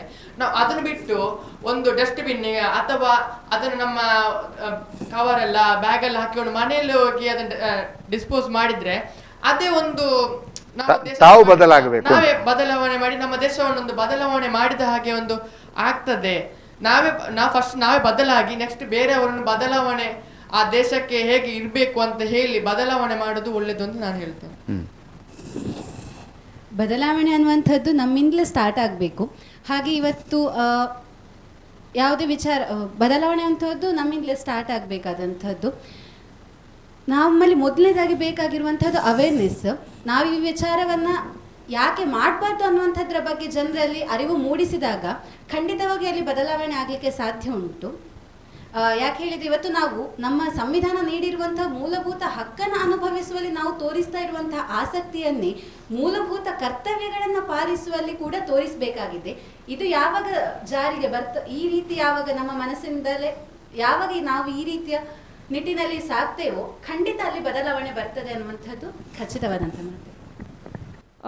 ದೇಶ ಬದಲಾಗಬೇಕು, ಅವರು ಬದಲಾಗಬೇಕು ಅನ್ನೋದಕ್ಕಿಂತಲೂ ಮೊದಲು ನಾವು ಸರಿ ಆಗಬೇಕು. ನಾವು ಬದಲಾದರೆ ಎಲ್ಲವೂ ಸರಿ ಆಗ್ತದೆ. ನಾವು ಯೋಚನೆ ಮಾಡುವಂತಹ ರೀತಿಗಳು, ಒಂದು ಹುಡುಗ ಹುಡುಗಿ ಒಟ್ಟಿಗೆ ಹೋಗ್ತಾ ಇದ್ರೆ ನಮ್ಮ ಮೈಂಡ್ಸೆಟ್ ಅವ್ರ ಅಣ್ಣ ತಂಗಿ ಆಗಿರ್ಬೋದು ಅಥವಾ ಅವರು ಬೇರೆ ಯಾರೋ, ಆ ರೀತಿ ಮೈಂಡ್ಸೆಟ್ಗಳು ಮೊದಲು ನಮ್ಮಲ್ಲೇ ಬರುವಂಥದ್ದು. ಹಾಗಾಗಿ ಸಮಾಜ ಸರಿಯಾಗಬೇಕು ಅಂತ ಹೇಳಿದರೆ ಮೊದಲು ನಾವು ಸರಿಯಾಗಬೇಕು, ನಮ್ಮ ಮನೆಯವರು ಸರಿಯಾಗಬೇಕು, ಮತ್ತು ನಮ್ಮ ಸುತ್ತಮುತ್ತಲನ್ನು ನಾವು ನೋಡಬೇಕು ಅನ್ನುವಂಥದ್ದು. ಒಬ್ಬ ಯುವಕನ ಕನಸು ಬದಲಾದರೆ ಒಂದು ಕುಟುಂಬ ಬದಲಾಗ್ತದೆ ಅಂತ ಹೇಳ್ತಾರೆ. ಅದೇ ಒಂದು ಪೀಳಿಗೆ ಬದಲಾದರೆ ಒಂದು ದೇಶವೇ ಬದಲಾಗ್ತದೆ ಅಂತ ಹೇಳ್ತಾರೆ. ನಮ್ಮ ಸಂವಿಧಾನವನ್ನು ಗೌರವಿಸಬೇಕು. ಹಾಗೆ ನಾವು ಒಬ್ಬ ಉತ್ತಮ ಪ್ರಜೆಯಾಗಿರಬೇಕು. ನಮ್ಮ ದೇಶವನ್ನು ಯಾವಾಗಲೂ ನಾವು ಗೌರವಿಸುವಂತಹ ಮನಸ್ಥಿತಿ ನಮ್ಮಲ್ಲಿರಬೇಕು. ಯಾವುದಾದ್ರೂ ಒಂದು ಕೆಟ್ಟ ಯಾರೋ ಒಬ್ಬ ತಪ್ಪು ಮಾಡಿದ ಅಂತ ಹೇಳಿ ನಾವು ಅವರ ಹಿಂದೆ ತಪ್ಪು ಮಾಡಿಕೊಂಡು ಹೋಗುವುದಲ್ಲ ಅಂತ ಹೇಳ್ತೇನೆ ಸರ್. ಅಷ್ಟು ನಾನೇನು ಹೇಳಬೇಕಂದ್ರೆ, ಅದೇ ಎಲ್ಲರೂ ಹೇಳಿದಾಗೆ ನಾವು ಫಸ್ಟಿಗೆ ಬದಲಾಗಬೇಕು. ಮತ್ತು ನಾವು ಒಂದು ಕಾರ್ಯಕ್ರಮದಲ್ಲಿ ಹೋಗಿರ್ತೇವೆ, ಅಲ್ಲಿ ಎದುರು ನಿಂತು ಸ್ವಚ್ಛತೆ ಅಂದರೆ ಅದು ಇದಂತೇಳಿ ದೊಡ್ಡ ಸ್ಪೀಚ್ ಮಾಡ್ತೇವೆ. ಅಲ್ಲಿ ಮೆಲ್ಲ ಹಿಂದೆ ಬಂದು ಒಂದು ಜ್ಯೂಸ್ ಕುಡ್ದು ಅಲ್ಲಿ ಹಾಕಿದರೆ ಅಲ್ಲಿ ಎಂತ ಇಲ್ಲ, ನಾವು ಮಾತಾಡಿದ್ದಕ್ಕೆ ಕೂಡ ಎಂತ ಇಲ್ಲ. ಅದಕ್ಕೆ ನಾವು ಫಸ್ಟಿಗೆ ಸರಿಯಾಗಬೇಕು, ಮತ್ತು ಇನ್ನೊಬ್ಬರನ್ನು ಸರಿ ಮಾಡಬೇಕು ಅಷ್ಟೇ. Sir, as A proud citizen of India, ನನಗೆ ನನ್ನ ದೇಶ ಬದಲಾಗಬೇಕಂತ ತುಂಬ ಆಸೆ ಇದೆ ಸರ್. ನನ್ನ ದೇಶ ಕೂಡ ಬೇರೆ ದೇಶದಾಗೆ ಆಗಬೇಕು, ಟೆಕ್ನಾಲಜಿಯಲ್ಲಿ ಮುಂದುವರಿಬೇಕು ಅಂತ ಆಸೆ ಇದೆ. ಸೊ ಇಂಥ ಕರಪ್ಷನ್, ಅನ್ಎಂಪ್ಲಾಯ್ಮೆಂಟ್, ಇಲಿಟ್ರಸಿ ಎಲ್ಲ ಬರುವಾಗ ಸಾಮಾಜಿಕವಾಗಿ ಥಿಂಕಿಂಗ್ ಬರ್ತದೆ ಸರ್, ನನ್ನ ದೇಶ ಎಲ್ಲಿ ಹೋಗುತ್ತಾ ಮುಂದೆ ಅಂತ. ಅಂಥದ್ದೆಲ್ಲ ಸಿಸ್ಟಮ್ ಎಲ್ಲ ಕರೆಕ್ಟ್ ಆಗಬೇಕು. ನಾವು ಇಲ್ಲಿ ಜನ್ಸಿಗಳೇನಿದ್ದೇವೆ ನಾವೇ ಮುಂದಕ್ಕೆ ನಮ್ಮ ದೇಶವನ್ನು ಲೀಡ್ ಮಾಡೋರು, ನಾವು ಕರೆಕ್ಟ್ ಆಗಬೇಕು. ನಾವೇನು ಮಾಡ್ತಿದ್ದೇವೆ ಅದರಿಂದ ಜನಗಳು ಇನ್ಫ್ಲುಯೆನ್ಸ್ ಆಗಬೇಕು, ಒಳ್ಳೆ ಕೆಲಸಗಳನ್ನು ಇನ್ಫ್ಲುಯೆನ್ಸ್ ಆಗಬೇಕು ಅಂತ ಹೇಳ್ತೇನೆ ಸರ್. ನಮ್ಮ ದೇಶ ಬೆಳಿಬೇಕು ಸರ್. ನಿಮ್ಮ ಸ್ಪೆಷಲ್ ಥಾಟ್ ಬಗ್ಗೆ ಹೇಳಿ. ಈಗ ಸೋಷಿಯಲ್ ಮೀಡಿಯಾದಲ್ಲಿ ಬೆಟ್ಟಿಂಗ್ ಸೈಟ್ಗಳದ್ದು ದುಡ್ಡು ಡಬಲ್ ಮಾಡುವಂಥದ್ದು ಅಥವಾ ಇನ್ನಿತರ ಕೆಟ್ಟ ಕೆಟ್ಟ ವಿಷಯಗಳೆಲ್ಲ ಬರ್ತಾ ಇದೆ. ಮೊಬೈಲನ್ನು ಒಳ್ಳೆಯದಲ್ಲಿ ಯೂಸ್ ಮಾಡ್ಬೋದು, ಕೆಟ್ಟದಲ್ಲಿ ಕೂಡ ಯೂಸ್ ಮಾಡ್ಬೋದು. ಒಳ್ಳೆಯದಲ್ಲಿ ಯೂಸ್ ಮಾಡಿ, as a proud citizen of India, ಒಂದು ಜವಾಬ್ದಾರಿಯುತ ಒಂದು ಸಿಟಿಸನ್ ಆಫ್ ಇಂಡಿಯಾ, ಒಳ್ಳೆಯ ಕೆಲಸಗಳನ್ನ ಮಾಡಿ. ನಾವು ನೆಕ್ಸ್ಟ್ ಜೆನ್ಸಿ ಆಗಿರ್ಬೋದು ಅಥವಾ ಮುಂದಿನ ಜನ್ರೇಷನ್ ಆಗಿರ್ಬೋದು ಅಥವಾ ನಮಗೆ ಹಿಂದಿನ ಜನ್ರೇಷನ್ ಯಾರು ಈ ವಿಡಿಯೋ ನೋಡ್ತಿದ್ದೀರಾ ಎಲ್ಲರೂ ಒಂದು ಒಳ್ಳೆಯ ಭಾರತವನ್ನು ನಿರ್ಮಾಣ ಮಾಡುವಂಥ ಕೆಲಸವನ್ನು ನಾವು ಮಾಡೋಣ ಅಂತ ಹೇಳ್ತೇನೆ ಸರ್. ನಾನದೇ ಹೇಳೋದು, ಅಂದರೆ ನಾವು ಒಳ್ಳೆಯವರಾಗಿ ಎಲ್ಲರೂ ನಮ್ಮ ಸುತ್ತಮುತ್ತಲಿದ್ದು ನಾವು ಒಳ್ಳೆಯವರಾದರೆ ನಮಗೆಲ್ಲೋ ಕೂಡ ಒಳ್ಳೆಯದಾಗೆ ಕಾಣುತ್ತೆ. ಅದೇ ರೀತಿ ನಾವು ಒಳ್ಳೆಯದಾಗಿರೋಣ ಅಷ್ಟೇ. ಸೂಪರ್. ನಾವು ಬದಲಾದರೆ ಇಡೀ ದೇಶವೇ ಬದಲಾಗ್ತದೆ ಅನ್ನೋ ಒಂದು ಮಾತಿದೆ ಅಷ್ಟೇ. ಆ್ಯಂಡ್ ಮೊಬೈಲ್ ಬಗ್ಗೆ ಹೇಳೋದಾದರೆ ಮೊಬೈಲ್ ಬೇಕು, ಅಗತ್ಯಕ್ಕೆ ನಮಗೆ ಎಷ್ಟು ಅಗತ್ಯ ಉಂಟು ಅಷ್ಟೇ ಅದನ್ನು ಉಪಯೋಗಿಸಬೇಕು. ಅಗತ್ಯ ಮೀರಿ ಅದನ್ನು ಉಪಯೋಗಿಸಬಾರ್ದು ಅಂತ ಹೇಳ್ತೇನೆ ಸರ್. ತಂತ್ರಜ್ಞಾನಗಳು ಎಷ್ಟೇ ಮುಂದುವರಿಲಿ, ನಾವು ಆಕಾಶ ಭೂಮಿಯನ್ನು ದಾಟಿ ಕಾಲಿಡುವಷ್ಟು ಅಭಿವೃದ್ಧಿ ಆಗಲಿ, ಆದರೆ ನಮ್ಮ ತಂದೆ ತಾಯಿ ಅನ್ನುವಂಥದ್ದು ಯಾರಿದ್ದಾರೆ ಅವರಿಗೆ ನಾವು ಸದಾ ಚಿರಋಣಿಯಾಗಿರುವ ಅಂತ ಹೇಳ್ತಾನೆ. ನಮ್ಮನ್ನು ಹೆತ್ತ ತಾಯಿ ಮತ್ತು ಹೊತ್ತ ತಾಯಿ ಮತ್ತು ಭಾರತ ಮಾತೆ ಎಲ್ರಿಗೂ ಸಹ ಋಣಿಯಾಗಿರುವ, ಅವರಿಗೆ ನಮ್ಮನ್ನು ಈ ರೀತಿ ಬೆಳೆಸಿದ್ದಾರೆ, ನಮ್ಮನ್ನು ಈಗ ಹೊತ್ತಿದ್ದಾರೆ ಅಂತ ಹೇಳಿ ಆದ ನಂತರ ನಾವು ಅವರಿಗೆ ಯಾವುದೇ ರೀತಿಯ ತೊಂದರೆಗಳಾಗದೇ ಇರುವ ಹಾಗೆ ನಮ್ಮ ಮನೆಯ ತಾಯಿಯ ಹಾಗೆ ನಮ್ಮ ಭಾರತ ಮಾತೆಯನ್ನು ಸಹ ನೋಡಿಕೊಳ್ಳುವ ಅನ್ನುವಂಥದ್ದು ಅಷ್ಟೇ ಸರ್. ಯಾವುದೇ ವಿಜ್ಞಾನ ತಂತ್ರಜ್ಞಾನಗಳಾಗಿರ್ಬೋದು, ಏನೇ ಆಗಿರ್ಬೋದು, ಈಗ ನಾವು ಒಂದು ಎಕ್ಸಾಂಪಲ್ ಹೇಳೋದಾದರೆ ಒಂದು ಚೂರಿಯನ್ನು ನಾವು ಹಣ್ಣನ್ನು ಕಟ್ ಮಾಡಲಿಕ್ಕೂ ಉಪಯೋಗಿಸಬಹುದು, ಅದೇ ಒಬ್ಬನನ್ನು ಕೊಲೆ ಮಾಡಲಿಕ್ಕೂ ಉಪಯೋಗಿಸಬಹುದು. ಯಾವುದನ್ನು ಹೇಗೆ ಉಪಯೋಗಿಸ್ತೇವೆ ಅನ್ನುವಂಥದ್ದು ನಮ್ಮ ವಿವೇಕದ ಮೇಲೆ ಬಿಟ್ಟಂಥದ್ದು. ಹಾಗಾಗಿ ಇಂಥ ವಿಚಾರಗಳಲ್ಲಿ ನಾವು ಯಾವಾಗಲೂ ಒಂದು ಸೇಬನ್ನು ಕಟ್ ಮಾಡುವಂಥವ್ರಾಗಬೇಕೇ ವಿನಃ ಇನ್ನೊಬ್ಬರನ್ನು ಆ ಚೂರಿಯನ್ನು ಕೊಲ್ಲಿಕ್ಕೆ ಉಪಯೋಗಿಸುವಂಥವ್ರು ಆಗಬಾರ್ದು. ಹಾಗೆ ಇವತ್ತು ನಾವು 80ನೇ ಸ್ವಾತಂತ್ರ್ಯೋತ್ಸವನ ಆಚರಿಸ್ತಾ ಇದ್ದೇವೆ. ಹೊಸ್ತಿಲಿಗೆ ಬಂದು ನಿಂತಿದ್ದೇವೆ. ನಮ್ಮ ದೇಶದ ಏಕತೆ, ನಮ್ಮ ದೇಶದ ಅಭಿವೃದ್ಧಿಗಾಗಿ ನಾವೆಲ್ಲರೂ ಶ್ರಮಿಸಬೇಕು. ತನ್ಮೂಲಕ ನಮ್ಮ ದೇಶದ ಪ್ರಗತಿಯನ್ನು, ಬಲಿಷ್ಠ ಭಾರತವನ್ನು ನಿರ್ಮಿಸುವಂತಹ ಕನಸನ್ನು ನನಸಾಗಿಸೋಣ ಅಂತ ಹೇಳ್ತಾ ಎಲ್ರಿಗೂ ಸ್ವಾತಂತ್ರ್ಯೋತ್ಸವದ ಹಾರ್ದಿಕ ಶುಭಾಶಯಗಳು. ಹಾಗೆ ಇವತ್ತಿಲ್ಲಿ ಸಂವಾದ ಕಾರ್ಯಕ್ರಮದಲ್ಲಿ ಪಾಲ್ಗೊಳ್ಳಲಿಕ್ಕೆ ನಮಗೆ ಅವಕಾಶ ನೀಡಿದಂತಹ ಸುದ್ದಿ ಚಾನಲ್ನವರಿಗೂ ಧನ್ಯವಾದಗಳನ್ನು ಹೇಳ್ತಾ ಇದ್ದೇನೆ. ನನ್ನ ಅನಿಸಿಕೆ ಏನಂತ ಹೇಳಿದರೆ, ಫಸ್ಟಿಗೆ ನಾವು ಎಲ್ಲರೂ ಒಂದಾಗಿ ನಮ್ಮ ದೇಶವನ್ನು ಮುನ್ನಡೆಸುವ ಅಂತ ಹೇಳ್ತಾ, ಈಗ ತಂತ್ರಜ್ಞಾನ ಮುಂದುವರಿಸಬೇಕು.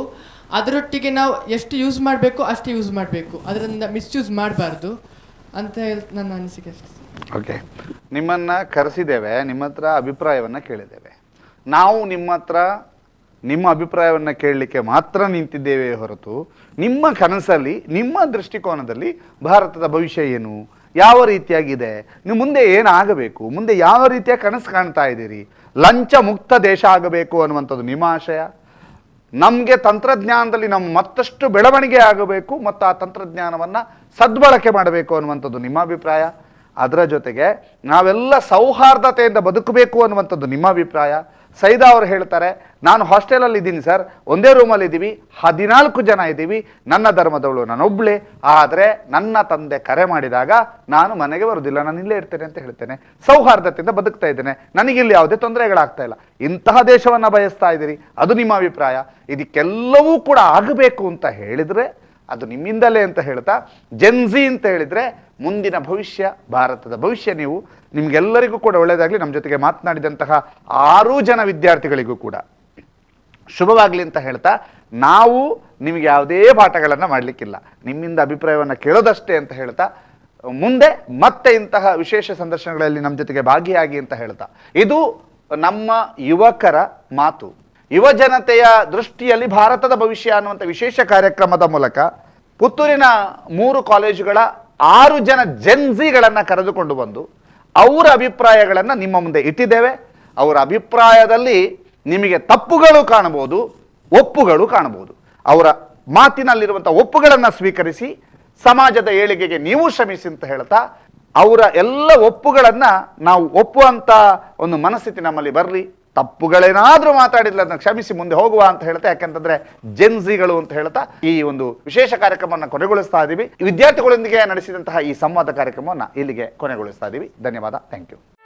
ಸುದ್ದಿ ಚಾನಲ್, ಕ್ಷಣ ಕ್ಷಣದ ಸುದ್ದಿಗಾಗಿ.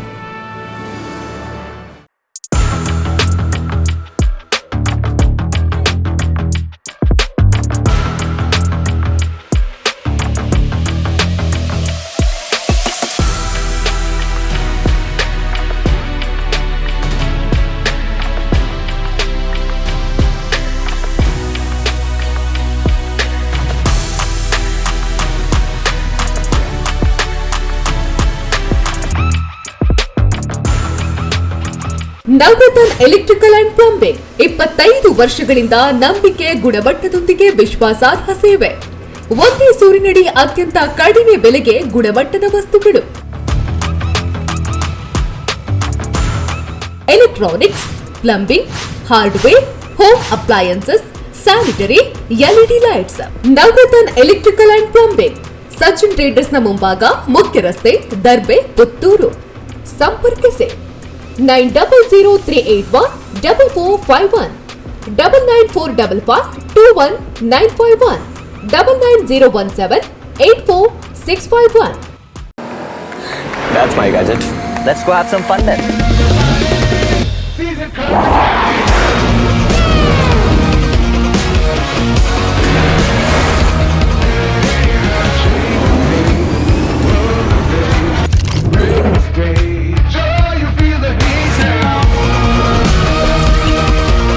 Introducing the hot and techy Brezza SCNG. Cool new SCNG tech for a cool new generation.